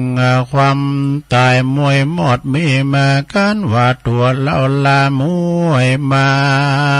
งจากโลกกว้างเมืองคนจักมีสั่งติดตนไปนาจักต่ำจ้าเครื่องขี่หรือสวัสดีนั้นเราพระพุทธเจ้าหากเทศนาว่ากรรมังสัตเตววิภาสติอินนปันนิตายาดังในไขเก่าจี้ขียาว่ากรรมนามวลมากย่อมจากลากสาตาตามกรรมนั้นใดกาตมมานั้นโสดกาตามกรรมโหดอันหลายบาปตอบสายปามี ได้เครื่องขี้อ่าวไม่ส่วนว่าการกาทำกรรมดีไว้น้อยมากน้อยบุญจองหอยติดหวานได้สุขคืนวันคำเจ้าดังนี้แลนแนบัดนี้ต้านต่างลายหนุ่มเจ้ามีสัตตะเก้าเป็นประธานมีใจบานชื่นจอยบ่อนละถอยกองดีการนิ่งมีกึดลอดถึงคนมวยหม้อตายไปถึงจักหลักกันเพียงใดนั้นสาย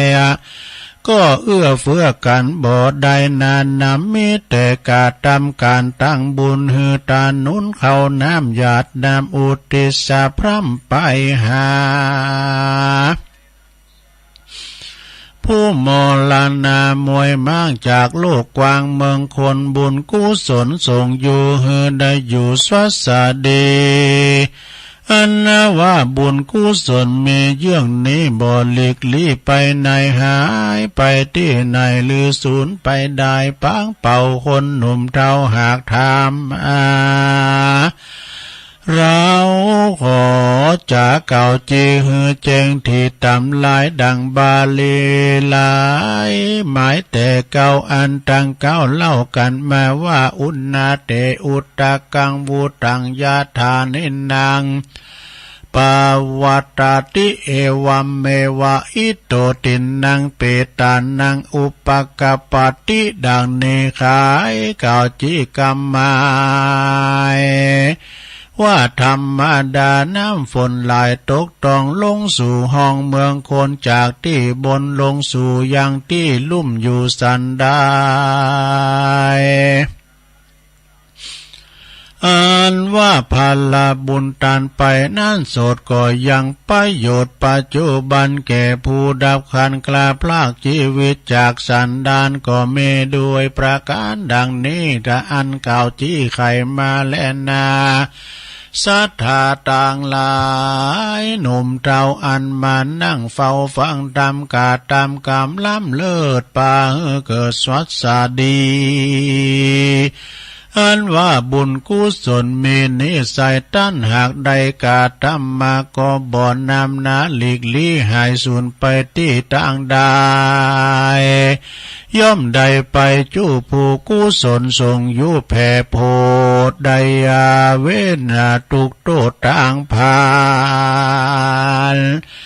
ได้เจยบานคำเจ้าบ่อโศกเศร้าเครื่องขีแม่นลานนี่กลาภาคตายเสียจากเมืองคนย่นเอาว่าตนไปเกิดในที่พระเสริฐกาเสมใจดังนักปราชญ์ไขแต่ไทยจากล่าวไว้อันนำมาว่าเอวังวาตันติยาตินังเยหนติอนุกัมปิอนุกัมปติสุจิปันนิตังกาเลนะกัปปิยังปันนาโปจันนังดังนี้อันว่าคนผู้ใดนา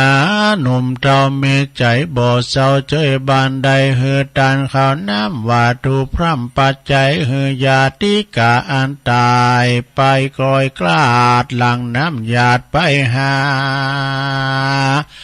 อิตังโนยาตินังโหนติโหนตุสุขิตายาตายโยขอเฮยาติกามนหมู่อันตายไปสู่โลกนา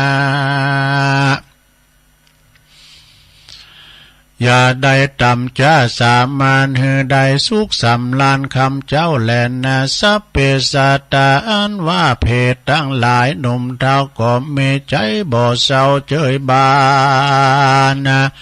การว่าได้รับส่วนบุญตานแล้วโสดก็มีใจประโมทยินดีสาธุการเมษาสาวปั่นปนเก่าไข่จ้าว่าขอเฮยาติกาพี่น้องอันอยู่ในแห่งห้องเมืองคนจีลังว่าจีลังจินนาจีวันตุโนยาติเยสังเหตุลภามาเสอัมหากันนาจากาตาปูจาตายากานาจา อานิพาลาดังนี้ว่าขอเฮยาติกาพี่น้องผู้ใดมีใจใสแผ่กว้างงามมาก่อสร้างต่างบุญแผ่กุศลหนุนคืนครอบสวาบอนลาตอดตัวลาวบุญบ่เบานี้เราก็ขอปอกเต้าว่าคืนครอบสายหยองดอบเฮยาติกาหนุ่มเท้าเฮอมีอายุ120 ขวบเขาวาสาฝูงโรคาพยาธิอย่าได้มาปาดอินทรีสัมปติมีบ่ไล่ดูตั้งใจตามใจแด่แต่ว่าอันก็มีหันแหลนนาจุมศรัทธาต่างหลายม้วนหมู่อันใดอาพรามะได้พรามลู่หันหนยังบุญกุศลบุญกว้างอันใดสร้างมีมาเมื่อจุมมาวงศาพี่น้องมิตรเกี่ยวป้องเจ้าจุมถูกกรรมมาสุมตายจากมาเลิกซากทรงสาการกาตำบุญหือตานหยาดน้ำอุติสาพร่ำปันหมายไปหาผู้ตายอาพลากนาอันว่าบุญแก่กาดวงสายแม่นจากตกน้ำก็บ่ไหลแต่ใส่ตกอย่างไฟก็บ่ไม่หายสูญเตียงจักใดมาหนุนคืนครอบสยองตอบเล่าลามีอาเนสงมีมานามนาเทศดยังประโยชน์ปัจจุบันกันดับขันมวยมั่งจากโลกกว้างเมืองคนย่อมเอาตนไปเกิดที่ผาเสดกาเซมสีเป็นกองดีหลายหลักอานิสงส์จากงานบุญอาณาจักรหนุนส่งหอยจองหอยได้จืนจ้อยเจยบานมาบ่อหืออาผ่านตามจ้ามีคุณกว่าเงินคำเป็นสาเป่าคำนำไปลอดเวียงแก้วยอดเนลาปานอันสำลานคำเจ้าบ่รู้แก่เท่าจะลาและนานิทิตังขียาสังวันนานาวิเศษจาห้องเหตุอานิสงส์จากการบุญศพก็บางกรมสมเรสเด็จแล้วเท่านี้ก่อนแลสาธุสาธุสาธุเอาจบลงไปศรัทธาญาติโยมอานิสงส์จากงานทำบุญศพเด้อก็มีอานิสงส์นะศรัทธาเวลาว่าเราไปงานศพเนี่ยนะก็ได้ฟังเทศน์ฟังธรรมโดยได้ทำบุญโดยแล้วก็ได้ไปแสดงความเสียใจกับเจ้าภาพโดยเนอะนะไปทำบุญงานศพมีอานิสงส์การจูงศพนี่ก็มีอานิสงส์เนอะศรัทธาในธรรมเพื่อว่าไปก่อนหน้าและตามหลังนะแห่ก้องแห่กองไปเสด็จกับดนตรีดุริยดนตรีแห่ไปนะคุณกำตุง3 หางก็ได้บุญหมดกูยังบาทยังต่างเตียวนะไปเสียศพในนาศรัทธาเนอะเอาปอนนี่เกิดเนอะศรัทธาดีเก่าน้ำไปเลยเจ้าหยาดน้ำเนอะแม่แก้วเขาเนอะหยาดน้ำเอาปอนกันถึงโลงถึงหลายเนอะยะถาวาลิวหาปุลาปาลิปุเรนติสากลังเอวะเมวะอิโตตินังเปตานังอุปกปติอิสิตังปฏิตังตุมหังคิปะเมวะสมิชตุสัพเพปุเรนตุสังกปาจันโทปนาลโสยถามณิโจติลโสยถาโสยติธัมโมจะอายังนิทัสสิโตเปตานะปูจาจักตาอุลาลาภลัญจะ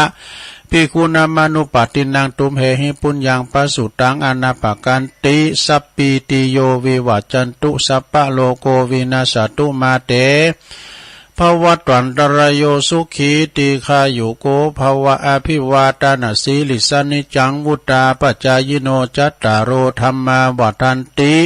อายุวันโนสุขังปะลางเอาแล้วบุญกรรมจูหักษาอยู่ดีมีสุขกันลุกมาเมื่อเจ้าก็ได้ยินเสียงเปิ่นสวดมนต์ได้ยินเสียงน้ำเสียงธรรมไปแล้วเนาะได้ฟังเทศน์น้ำเทศน์ธรรมไปนะ ศรัทธาญาติโยมศีลหนาเนี่ยก็จะเข้าวัดซาแล้วแต่มแรงแต่ว่าตุลุงก็ว่าไปกรรมเนาะการกินการตานศรัทธาเฮยเนาะถึงวันละโอกาสเดินจีปีใหม่เข้าวัดซาออกวัดซาเฮาก็ปากันไปตานขันเข่าขันน้ำเปิ้นวัดตานกู้เข่าโฮงทำบุญอุทิศกัลปนาผลไปหาญาติพี่น้องพ่อแม่ของเฮาที่หลงรับขันไปสู่ปาราโลกไปน่ะถือเป็นความกตัญญูกตเวทีแถมอย่างหนึ่งเนอะนะแต่บางคนนะก็ไปเจาะจงเอาไปวันนั้นน่ะวันศีลน่ะมันน้ำนองวันเดียวเนอะลงเนอะมันกินบะเสงมันสันบะเสงเฮาก็ทยอยกันไปกะนะตั้งแต่ว่าในวันผูกไปก็เริ่มไปแล้วนะอานิสงส์หนักกำแล้วเนอะเพราะว่าตุเจ้าก็ดูตังปันป้อนเอวังโหตุเนาะอาหารการครบชั้นก็มันตึงเสียประโยชน์แต่ก็น่ะสรุสรามก่อนของกินมันเค็มเนาะเพิ่งกินสลากหักไม้นี่นะ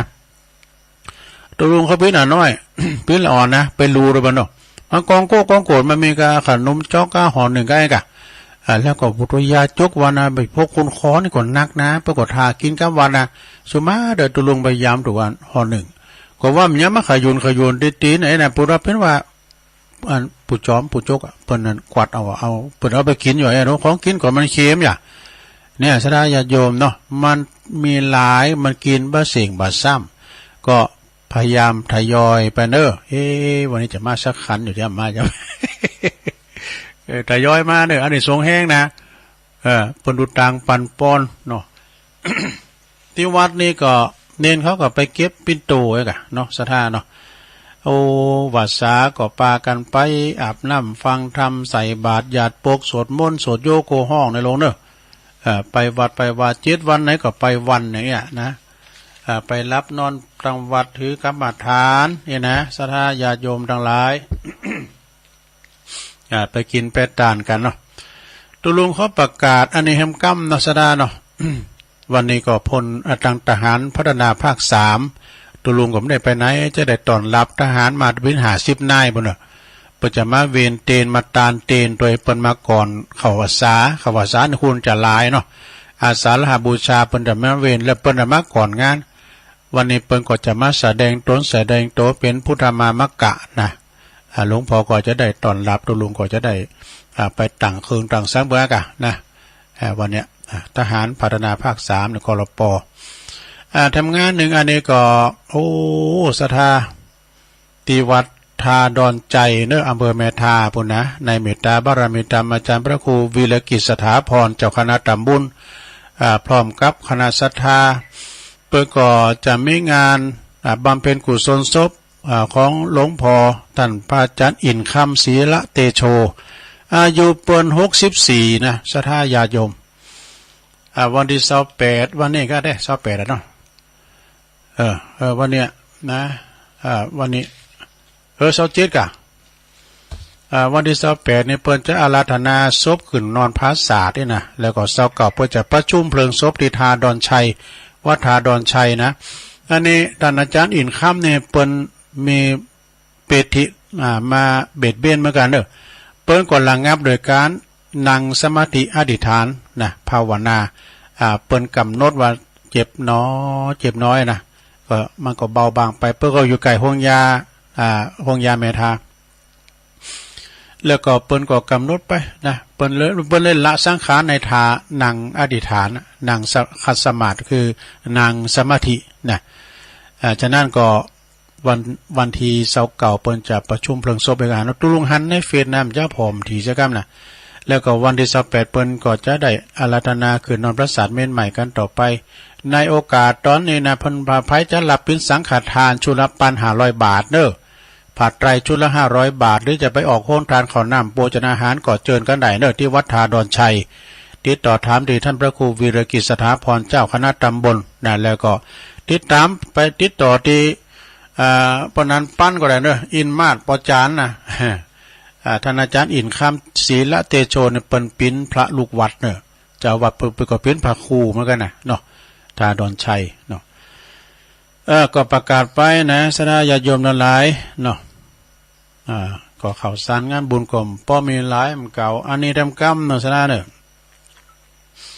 ก็ในวันที่ประเพณีประจำปีของดอยนางแก้วเปิดจะมีสวนน้ำพระธาตุเนอะวันที่สิงหาบุญนะเนาะก็ไปลมกินลมตาลด้วยกันวันที่29กรกฎาก็เปิดจะมีการหล่อเต้นพรรษาตีวิทยาลัยสงฆ์นครลำปางนะก็ปากันไปเนอะภายดีตกข้างหรือว่าตกหล่นบ้านใดไปวันวัดตุงโป่งก็ปากันไปกันนะตีวิทยาลัยนครลำปางเนอะก็ไปติดต่อกันได้วันที่29กรกฎาคม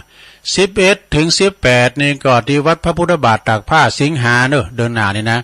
ก็งานวันกตัญญูงานครบรอบ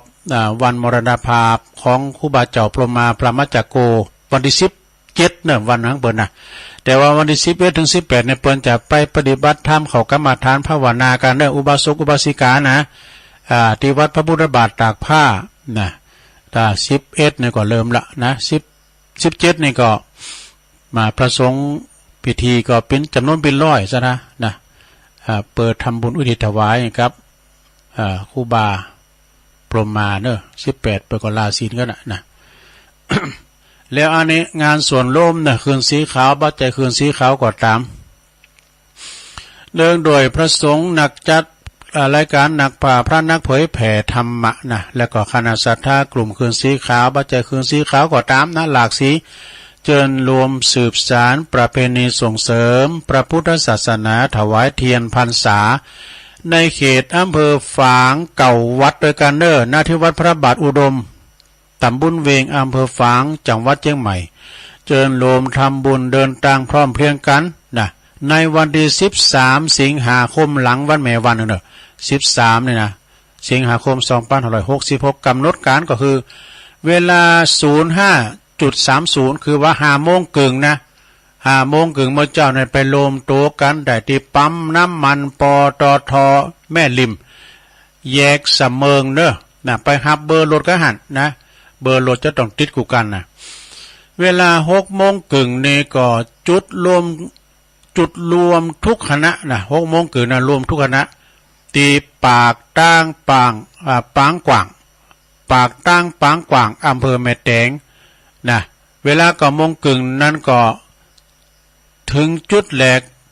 ถวายเตียนที่วัดห้วยงูในนี่ได้ยินท่านพระครูว่าวัดโสภณารามเนี่ยนะวัดโสภณารามก็เหมือนว่าวัดตุลุงทองนะแล้วก็วัดห้วยงูในนะอำเภอฝางเนอะตีหันนี่ก็จะไปจุดแหลกนะแล้วก็เวลา10 โมงครึ่งนั้นถวายเตียนพรรษาเก่าวัด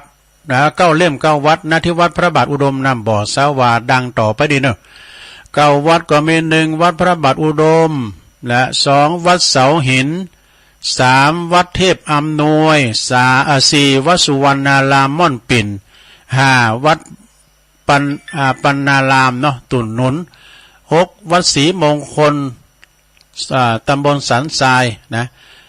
7 วัดชัยเกษมต้นซ่าน8 วัดศรีมหาโพธิ์พระธาตุม่อนปิ่น9 วัดปางปอยวัดปางปอยเนาะนี่เวลา11 โมงถวายเพลรับประทานอาหารกันที่วัดพระบาทอุดมเสร็จพิธีเวลาเตง12 นาฬิกาญาติโยมรับประทานอาหารแบบโรงทานที่วัดพระบาทอุดมเตงกึ่งเนาะเดินทางกลับแต่ละวัดแต่ละบ้านโดยสวัสดิภาพนี่อันนี้นะแจ้งเงินบอกสนะเนี่ยลมโตลมลดลมคูณกันกิมไว้นะปากันไปอย่างว่าอาจารย์พระครูว่าจะไปกินข้าวในรถเปิ้นไปรถแอร์ อดเอาเนาะเปิ้นอย่าย่างพิตีอำพองเนี่ยปวดตัวหมอนจะเล่นมาในเกี่ยวหมากในรถเปิ้น มีกะคนเกี่ยวหมากกันเนาะไปตานเตียนภาษากันเนี่ยโหคุณจะไปกันหนักกันหลายเนอะนะ4 โมงก็ออกล้อมหมุนนะกะเนาะไปเจ้าแล้วเจ้าปากันไปแบบอ่อยหวานจะไปเล็งรีบลำไปนะไปตามนัดเนอะที่ตุลุงประกาศไปนี่นะไปกันตามนัดฉะนั้นญาติโยมทั้งหลายไผที่จะไปเนี่ยก็เกมโตเกมลดแล้วก็มียาก็ยาไปโดยเอาซุปหมากไปโดยลงเอาปัวยาไปโดยไข่โดยดูดมะลิไหนก็อยู่ไหนก็ปานหัน เอายาแก่คันเอายาความแดนไปเลยเนาะห่อเข้าไปเนอะกันป้านะกันเหนียวนะห่อเข้าไปเฮอันนั้นพริกตาแดงเอาแคบมันไปเลยวันนี้แล้วกับเขาเนาะอันนี้ก็คืองานส่วนร่วมนะสดาเนาะโดยเมตตาบารมีตามอาจารย์พระครูอภิวัฒนวิกรมนะผู้อำนวยการเอาเนี่ยเป็นผู้นำแล้วก็ครูบาอาจารย์ไปหมดไปหลายนะไปกันหลวงหลายเนอะไปปักกันที่วัดที่เมืองฝางเนาะแห่งงานหนึ่งก็วัดสันเมืองเนี่ย ในเมตตาธรรมท่านเจ้าอาวาสแล้วก็ท่านแม่อาจารย์เน้นหลักปัญโยนันเนี่ยคณะสัทธาเนี่ยเปิ้นสร้างศาลาปิติปฏิสถานพระพุทธชินราช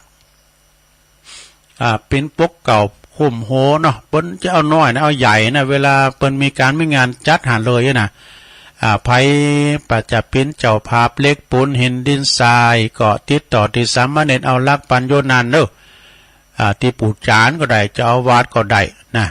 แต่ติดต่อที่ท่านอาจารย์เน้นหลักพุทธบนแป้งใหญ่นะเป็นแป้งใหญ่เวลามีการไม่งานเนี่ยทำบุญกันที่หันเลยนะอาจารย์เน้นหลักประกอบหับเสาตุ่นหนึ่งนะ2,400หอมดานโดยพระอาจารย์เน้นหลักแจ้งความจำลงมาที่ตุลุงเนี่ยก็ได้เนอะแล้วก็เปิ้นก็จะได้ตานกันต่อไปเนาะสดาญาติโยมทั้งหลายเนาะอันนี้ก็เป็นข่าวสารงานบุญเนาะสดาญาติโยมทั้งหลายก็ไก่ขวาสาละกินตานกันไปเนาะสดาญาติโยมทั้งหลาย เวลาว่าเฮามีกินมีตานที่ไหนทั้งใดปากันไปนะแสดงพลังเจ้าปุตเพราะว่าวัดไต่วัดเหนือที่ไหนก็ตามเด้อนะเปิ้นว่าแต่ไปลืมวัดบันเกิดก็แล้วกันเด้อเนาะนะตุลุงทาเขาก็อยู่หันสูงซ่าเขาจังหันเปิ้นไหนๆก็วัดเฮาเวลามีการไม่งานตายปิ้นมิ้นเนาะก็โควัดโคว่าฮะเนาะแน่ เนาะไปยืมหาเนาะนี่มนต์ตุลุงทามาเตะทำก็เอาหาเนาะนะมันไก่กันจะไปละวัดละว่าเดิมเฮาก็เข้าวัดเข้าว่าเวลาวันพระวันศีลก็ไปสูงเข่าสูงน้ำซ่าเข่าจังหันกันฟังเทศฟังธรรมกันนะมันจะมีวัดให้กูบ้านกูจองเนาะสถาเนาะแล้วก็วัดพระบาเดียวนี่มันก็บรรลายสถา4 ตุน5 ตุนในปิ้นหนักแล้วนะมีหลายแล้วก็บางวัดก็มีตุนเดียวสถาหมาทำ7-8 ตัว แมวแถมไม่ดูนะสงขออนุขอกันไปเนอะ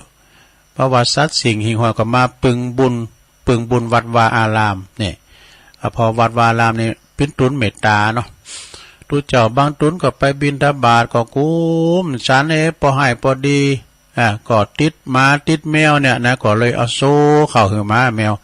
ก็จะไปนอนแฮมแกมืดดินไหนก็ผมไม่ไหวผมจะคุกเข้าให้หมาให้แมว ไม่ไหวนี่ผมไปนอนแฮมแคมมือมันไม่ได้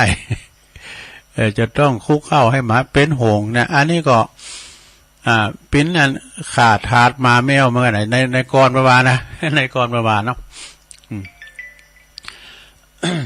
ต่อไปตุลุงจะตัก ตังลาย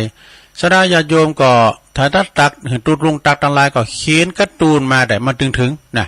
สาธุฟังอยู่เนอก็ได้เนาะตุลุงก็จะตักออกตั้งใหม่คือเปิ้นได้ยินกันได้กันเนาะไปอายเยอะเนาะต้องอายเวลาว่าโอ้ตุลุงปอดโทรไปถึงตันไอ้น่ะขอตักตังลายกำหนดน่ะก็เป็นหยังเนาะตักตังลายกลุ่มขึ้นสี144ตัวเนอะแม่ครูเกษณีนะฟังอยู่เจ้าแม่ครูทองคำที่วงคำวันนี้ก็มีบุญแถมวันหนึ่งที่มีลมหายใจเนอะตุลุงก็เตะกันเนาะเดียวกันเนอะโอ้อาจารย์สมเพชรเดียวกันเนอะแล้วตักตังลายก่อนแม่หลวงสายฝนจันกุลนะพี่น้องหลายปิ้งน้องผ่าขาวอันนี้จิตอาสาเนี่ยไปกวาดวัดกวาดว่านะน้องผ่าขาวร้านพัฒนันนะคุณโยมพัฒนันแท้ตั้งหรือว่าวิจิตรไพศาลเดียวกันเด้ออ่านไล่ก่อนแล้วก็โยมกันหาสีเพชรฟังจากเชียงใหม่ฟังทุดงชัดเจนดีเจ้านิกรชายน้อยนะกำลังใจตุลุงนะครับนะจากหนองล่องแล้วก็โยมจากโบกก้างสันกำแปงโปเล่งนรงกิติวงศ์ฟังอยู่ครับอันนี้นะโปเล่งนรงปุ่นเสียนตุนมือเนาะปโลงมงคลมูลชีพ อยู่บ้านน้องเอิกไหวสาเนอฟังอยู่เนอแดนดินถิ่นล้านนาชัดเจนดีนะนิยมปีน้อยยมวิวพินหอมมาลาปีน้อยจากแม่โยกเนอฟังอยู่เนอชัดเจนดีนะปุ่นไปอยู่หน้าสารกลางจังหวัดเชียงใหม่เอกราชแสงเงินนะตัวปีหน่อยเนอผมไปไหนไม่ได้หรอกทุกลุงนะเพราะว่าผมต้องคุกเข้าให้หมาแม่ผู้ที่ทำคนเดิมอันนี้กอดเมืองลี่บนเนอพระอาจารย์นิพนธ์ไหวสาพระธาตุดอยสะเก็ดนะครับบุญส่งจากลำปางแม่แดงอำพรจากแตนดอกไม้เนอแล้วกับพระอาจารย์สมเพชรปัญญาโนวัดป่าไผ่บ่อรองไหวสาทุกปีนะครับเด้อไหวสานะครับอันนี้ก็เปิ้นมอบทำมาหือร้ายนะทำดีๆไปก็เป็นธรรมของเปิ้นนะหลวงปู่เด้อเนอตุ้อุ้ยเด้อเนอบุญปันปุญญธรรมโมวัดแม่โป่งดอยสะเก็ดด้วยนะครับเนาะพระดังหลวงพ่อมานิตนะหายไปเนอะหลวงพ่อมานิตบรรจงการทวงศ์อันนี้เปิ้นอยู่นำดิบเนื้อฟังอยู่นะครับทุลุงฟังอยู่นะอารีต้นเปาเนอะจากต้นเปาสันกำแพงไหวสาทุลุงฟังอยู่แม่สุทัศน์ดีมูลจากเนี่ยแม่สุทัศน์นี่อยู่แสนพรมทุ่งปีเนาะอันนี้ก็ฟังอยู่เนาะอันนี้ก็ตักตังลายกันไปพินตีเรียบร้อยถ้าวัดถ้าเห็นตุลุงตักตังลายก็เขียนมานะหรือมาก็สูงก็ตูนมาถึงโผล่ที่จอทั้งตุลุงเนี่ยนะตักกันตั้งลายวันพูนี้ไม่ได้มาเด้อเนอะพวกนี้ก็เป็นตัวปีเก่งจากวัดศพหานตุลุงจะมายกวัดมาบ้านกิจกรรมกับวันเสาร์กันเนี่ยวันเสาร์แล้วไม่ได้มาได้ไปนอนเหล่ายาวไต่เอาละจะเริ่มเปิดสายแล้ว08995565506เจริญปอนสายเหล็กเจ้ากาไวสาเจ้าเดินคิดเป็นเนื้อของเจ้าล้านนาเป็นวันอาสาละห้าเนื้อเจ้าพระองค์ได้เตศเป็นธรรมเก้าปัญจหาเจ้ามาเฝ้าฟังธรรมสูตรธรรมจักของจดจำพระองค์เตศธรรมกันเลกเนื้อเจ้ามีโกนทัญญะเป็นทรงองค์เก่ารัตนเจ้าสามดวงพระพุทธธรรมห้องตึงพระสงฆ์แก้วเก่าสามดวงครบแล้วเนื้อเจ้าวันเขาวันสาเอาอ่านเจ้าสูตรธรรมจักเจ้าเนินนายเป็นวันสำคัญพี่น้องตั้งหลายสูตรมนต์กันไหวเนินนายเจ้าค่ะทำยองวรรณกรรมกรรมกินวสีนะเจ้าภาษาไทยแปลว่าทานไม่หมดนะเจ้าไหวสาเจ้าเจริญปอนวันอาสาฬหบูชาเป็นวันสำคัญเนอเจริญปอนกับไหวสาครับตุลุงปนห้อยบุญปันมาแล้วมึงฟังแต่ว่าก็ฟังสองรายการกันแล้วไม่ได้โทรบาเตนเปิดวันที่ไปโทรตุลุงมาอยู่เนาะวันที่13เนาะไปอยู่อ่ะยังได้สอบโอเคกับไปสาตุลุงเนอะเป็นกำลังใจตุลุงป้ากับวันที่13เนอะ13แม่ละโอ้ขอบคุณบ่หน่อยรักๆเด้อกับไปสาครับตูพ่อน้อยบุญปันมโนครนะเสาหินเนอะเจริญปอนภาษาเจ้าตุลุงแม่ทีมนะแม่พิมพ์เนาะเจ้าเดชชัยชัดเจนนะเดี๋ยวขอบคุณแม่พิมพ์และลายเด้อเจ้าไว้แก่เจ้าเปิดประตังปอสมบัติแม่บุญพิมพ์จังเขียนด้วยเนอะฟังอยู่ก็ปอสมบัติมาผมเป็นแฟนพันธุ์แท้ตุลุงนะไอ้หลงพอสั่งงัดเขายานน่าชื่นกันนะอายุ78 ปีปั่นรถถีบขับรถเบนซ์ได้เจริญปอนเจ้าตุลุงฟังตุลุงอยู่นะเจ้าแม่สายทองเนาะชัดเจนดีเนอะ98.5นี่นะชัดเจนเนาะสาธุเจ้าสาธุมาดามปอบุญโยงด้วยนะปอบุญโยงบุญเลืองปันศาลาบุญนะปอบุญโยงเนี่ยเป็นพี่น้องของหลวงพ่อพระครูโชติสุวรรณสอน68เปิ้นก็ทำบุญไปเจริญปอนสาธุเจ้าแม่น้อมเนาะเจ้าวันนั้นมาได้ไปขับพาวงอันนี้ตาจ้างชัดเจนนะแม่เนาะชัดเจนดีเจ้าโอ้ดีแล้วอยู่ดีมีสุขเน้อบุญรักษาคำจู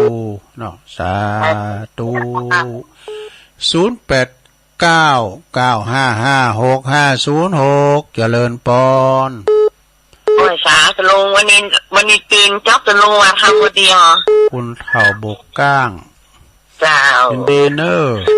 ยินดีมีชุดจะลงแน่เจริญปอนสาธุ0899556506เจริญปอนไหวสาครับนมัสการโอ้ไหวสาทุกปีนะครับเด้อไหวสาด้วยความเคารพครับฟังอยู่ตลอดนะเคยดีเวลาจะปนฟังดีใจแล้วตะลุงนี่เปิดลืมไปหมดแล้วเปิดเล่นกำแพงใหม่เปิดหนังฟอกกำแพงครับโอ้เปิดไปกำแพงเนี่ยเนาะกำแพงเกี่ยวกำแพงคำเปิดครับไปในห้องนึงเดี๋ยวไว้ที่ตัวน่ะอยู่ห้อง2เลยเนาะฟังด้วยตลอดกำลังใจอยู่นะโอ้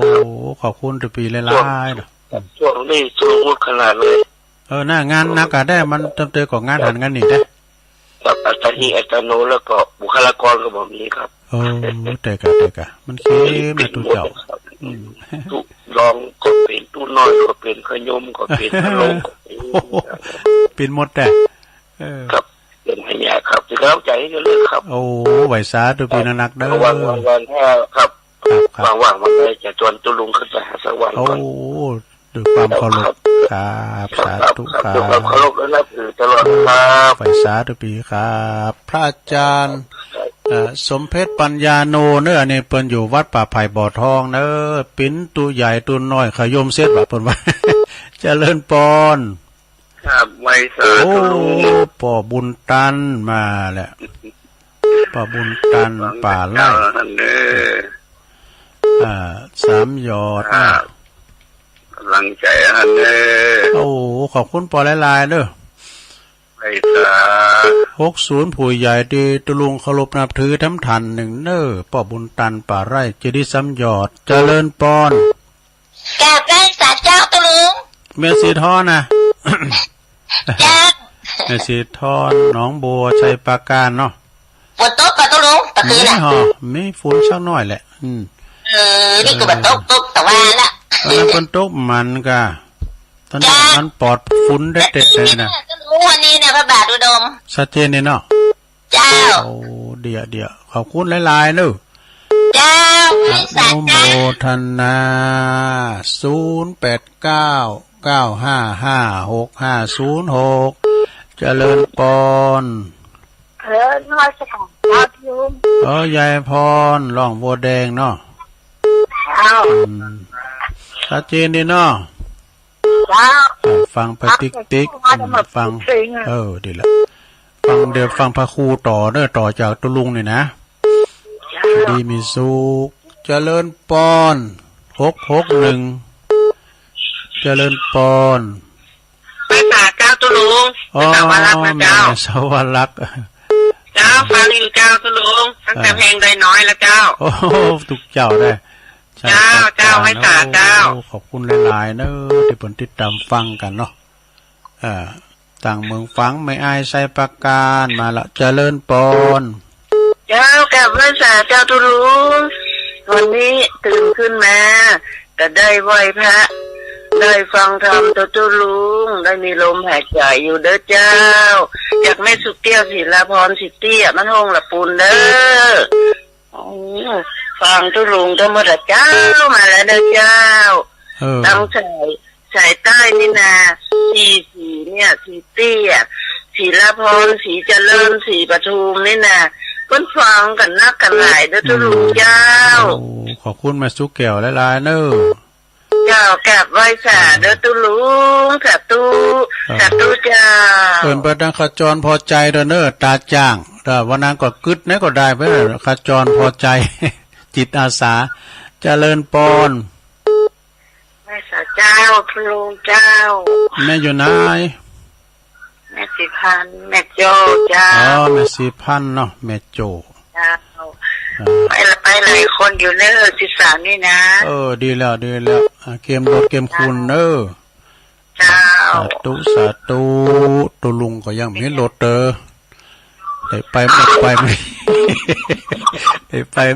มันนี่ยังมีรถอันนี้ เจริญปอน ว่าสาเจ้า แม่บุพัดอ่ะ วันนั้นจะไปอันแต่งานวันไม่สูนน้อยนะโอ้หมูไม่สูนน้อยเป็นความขนาดก่อนแล้วจะหมู โอ้ดีกะจำไม่ถึงว่าจะแสดงนี่นะพระเจ้าของฉันนักของฉันนักคนมาโชว์กันเพิ่นฟังได้เนาะเพิ่นฟังมาได้แล้วเพิ่นโชว์นั่นน่ะเวียงวาดนั่นน่ะเวียงวาดเตียนตุลุงเขาไปสันเพนบ่น่ะเวียงวาดชุมชนพี่น้องใต้เวียงวาดเพิ่นฟังโชว์กันแม่ยินขอแม่นี่เขากับแม่แต่ขอเพิ่นขอฟังกันทุกคนขอฟังผมโชว์ว่าพี่ยังเพิ่นฟังก็ดีแล้วเนาะขอบคุณแม่บุพัดเด้อวันที่13กับบ้านกันที่ลูกวันที่15กันจะรู้ลูกยินดีหลายๆอ๋อสาธุเด้ออนุโมทนาเนาะเจ้ากำลังใจนะเจ้าไปตั้งบ่เร่งโลดเด้อบ่เร่งโลดปันดอนตองนะแต่ว่าเอวหาดูหน้าพันก็นะหน้าคำว่าเจริญปอนนมัสการเจ้าแม่ฟังอยู่เลยเจ้าโอ้แม่สุกแก้วเนาะอันนี้สีโพธารามเจ้ามาละคนวัดตกนะเจ้ามีหรอวันนี้ก็มีหรอมีเจ้าวันนี้วันใดวันหนึ่งมันเอาสักวันก่อนภาษาเนี่ยวันเด้อเนาะเจ้าลินมาหูรับตับใหม่วันหาอึงหาเขาแล้วกันเนาะอึงยังได้ไข่ยังได้นำเด้อฟุตมันตกอ่ะยินดีไปหลายๆเด้อโอ้สาธุแต่คือเราได้ฟังอันปอาจารย์สายันกับอาจารย์พระครูไพศาลอู่กันโอ้ยปิตาดิมนนะเปิ้นออกกันขึ้นตอนเด็กอ่ะวันปุดนะเจริญปอนอีกแล้วโอ้หลวงพ่อกฤษโอ้ยสายเยอะจังเลยนะหลวงพ่อกฤษเพียบอาจารย์ว่าใครบิณฑบาตแล้วพุทธวิญญาณปางโมไปบิณฑบาตไกลไหมหลวงพ่อไปกลับ48 โลโอ้ยังไกลแล้วเหรอไกลสิโอ้48นี่ไม่เคยเจอแล้วไม่เคยเจอละ24 26ไปกลับ48แล้วประเมินโอ้40 กว่ากิโลนี่จากวัดผมนี่ไปเชียงใหม่นู่นแหละไหว้ตาครับเจริญพรไหว้สาถวายความเคารพเนี่ยเจริญปอนไหว้สาจ้าคุณแม่เอิงพายอ่ะเจ้าใจละเจ้าเดี๋ยวถามหมดแล้วเลยได้ฟังทำจากลุงได้ไหมเนาะได้ครับสินโดยเจ้าโอ้ดีแล้วได้ครับปอนโดยเจ้าไว้ตาเจ้าชัยยองยินดีหลายๆเด้ออันนี้อยู่ดงฤาษีนะบ้านหงนะดงฤาษีก็คือว่าแห่ไปก็มีนะแห่ดงมนฤาษีเปิ้นไปแห่ที่พระบาทพวกมนฤาษีนะโอ้ดูเจ้าหลวงมันก็ดีนะ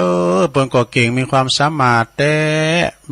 เป็นเจ้าพิธีการต่างๆท่านพระครูบดีท่านพระครูประหลัดชัยนรินทร์นี่นะตัวปีออบของเฮาเนี่ยวันนั้นเปิ้นก็ไปเป็นเจ้าพิธีเนาะเจ้าพิธีกรที่วัดเหล่ายาวใต้เจริญปอนไว้สาครับลุงปนันป้านะครับปนันปานครับปนันอันอื่นไปแล้วอันเปิ้นถ้าขึ้นเอาขึ้นพระศาสตร์บ่ได้ก็อันตุลุงคำตุลุงคำเผื่อวันที่29ครับวันที่29ถูกต้องเนาะตุลุงประกาศไปอันเจ้าเหรอเสียวันที่29เนาะโอ้อินดูบนเตะเนาะโอ้ลุงจะได้มาก่อนไม่ได้ไปตุลุงก็ประกาศอย่างนั้นกะประกาศเนาะจะพาไปติดซอฟต์แวร์นี่กะนะกะโอ้บุญเปิ้นนักเนาะเปิ้นไปดีละสาธุเด้อนะกะโอ้ดีละเปิ้นไปดีละนั่งสมาธิพร้อมภาวนาแล้วก็โลดเนาะที่ตายคนกินละครั้งถึงวันนะฮะโมนะกะทีละครั้งถึงวันนะกะโอ้วันนั้นดักแซบเนี่ยเป็นว่าเปิ้นไปสวรรค์แล้วเปิ้นก็ถึงว่าก็ถ้าเหมือนตอนนี้จะพังใจขึ้นมากันเลยเปิ้นก็ฮู้โตกันได้ก็เป็นที่ผ่านแล้วก็เสียวเดียวกันน่ะกับตัวลุงอินคัมเตศีลเตโชนี่นะขอบคุณพนันป้านางๆเด้อปออาจารย์สาธาดอนใจเจริญปอน กราบไหว้สากราบไหว้สา โอ้สุดท้ายแล้วสุดท้ายแล้ว แหมรุ่มแล้วครับว่าเดี๋ยวนี้อายุ สุดท้ายแล้ว 64เนาะ สุดท้ายแล้ว สุดท้ายแล้วเนาะ ว่าไป สุดท้าย เลย จบข่าวสาธุ เดี๋ยวกา เอาแต่กะ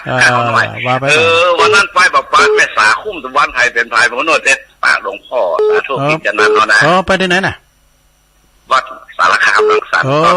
ตีบนนั้นแสดงมุติตาจิตน่ะถวายความต้อนรับท่านจากคณะภาคเทศแล้วก็แสดงมุทิตาจิตกับหลวงพ่อเจ้าคณะอำเภอเดือดสะเก็ดองค์พระครูมงคลศรีละวงศ์ได้กันป้าเดินห้างพระครูพิวัตรโดยโทษเจ้านักนำไปแบบป้าแม่สาคุ้มตะวันได้เป็นได้โอ้หลวงพ่อกับพระครูไปด้วยกันเนาะไปด้วยกันป้านั่งอุ่นอยู่หรอไปทุกวันลูกสาวตันอยู่ครับดีเนี่ยคือเดินหากันกิ๊กเกือบปัดตันเกือบปัดโถเลยโถจับพอดีก็ว่าได้ยินข่าวว่าเปิ้นเฝ้าว่ากำแพงเนี่ยกำแพงเปิ้นงามเนี่ยเปิ้นเมาอย่างอย่างไอ้นั่นกันเมื่อเข้ากันเข้าลงนะตัวปีสมเพชว่าเนี่ยเปิ้นเฝ้ากำแพงเนี่ยกำแพงเปิ้นงามเนี่ยโอ้เปิ้นรักอะมันใช่ก็แบกเสาหินก็แล้วทำเหมือนก็ได้เซ็นละตามเดือนสิงหากันยายนนี่ก็ตั้งใจสุดท้ายเซ็นแล้วก็แปลงสลาอันนี้ประสงค์หลังนี่เนาะโอ้ดีละมันพอจะร้องนะจะร้องแต่ไปนอนบนนะโอ้เดี๋ยวเป็นเรื่องเข้าอู้เลยนะมันก็อย่างว่านะบัดได้รับดีแล้วก็ลูกเจ้าก็เป็นลูกเจ้าเนอะอันตู้ลุงนะครับเลยอย่างว่าเป็นอะไรนะขนาดเป็นใครใครสาไอชมปรมีครูบาเจ้าเฮาบ้านยองเฮานะแม่ครับผม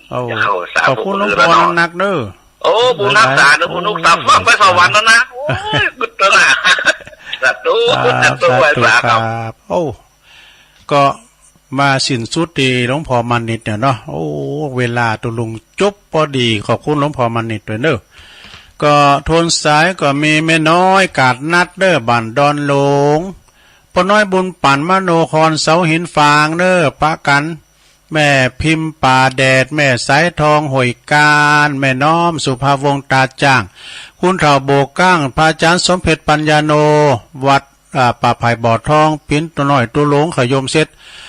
ป้อบุญตันป่าไร่จากจิตซ้ำยอดแม่สีทอนหนองบัวชัยประการยายพรหล่องวัวแดงสันกำแป้งเจียงใหม่แม่สวรักษ์ชัยประการแม่ทลบแม่สุกแก้วศรีลาพรเน้อแม่สีพันแม่โจ้แม่บัวพัดกุลันจากต้นซ่านฝางแม่สุกแก้วศรีโพธารามสารปีหลวงพ่อกฤษปางโม่พุทธอุทยานปางโม่แม่เอื้องไพรชัยยองจากดงฤาษีบ้านห้องปนันปั้นอินมาศเนื่อจากท่าดอนชัยแล้วก็หลวงพ่อมณิษฐาวโรนะสำนักสงฆ์หอมบุญป่าไม้แดงดอยสะเก็ดได้19สายกับพอดีเนาะตุลุงนำรายการจากลาศรัทธาไปก่อนเด้อวันเสาร์ก่อนมาปักกันนำกรรมเนาะวันเสาร์ก่อนมาปักกันยกวัดมาบ้านกิจกรรมเด้อวันนี้ก็สมควรแก่กาลเวลานำรายการจากลาศรัทธาไปก่อนเด้อโชคดีมีใจเหมือนกันจุคนจุตานเนอจัตตาโลธรรมาวัฏันติอายุวันโนสุขังปะลาง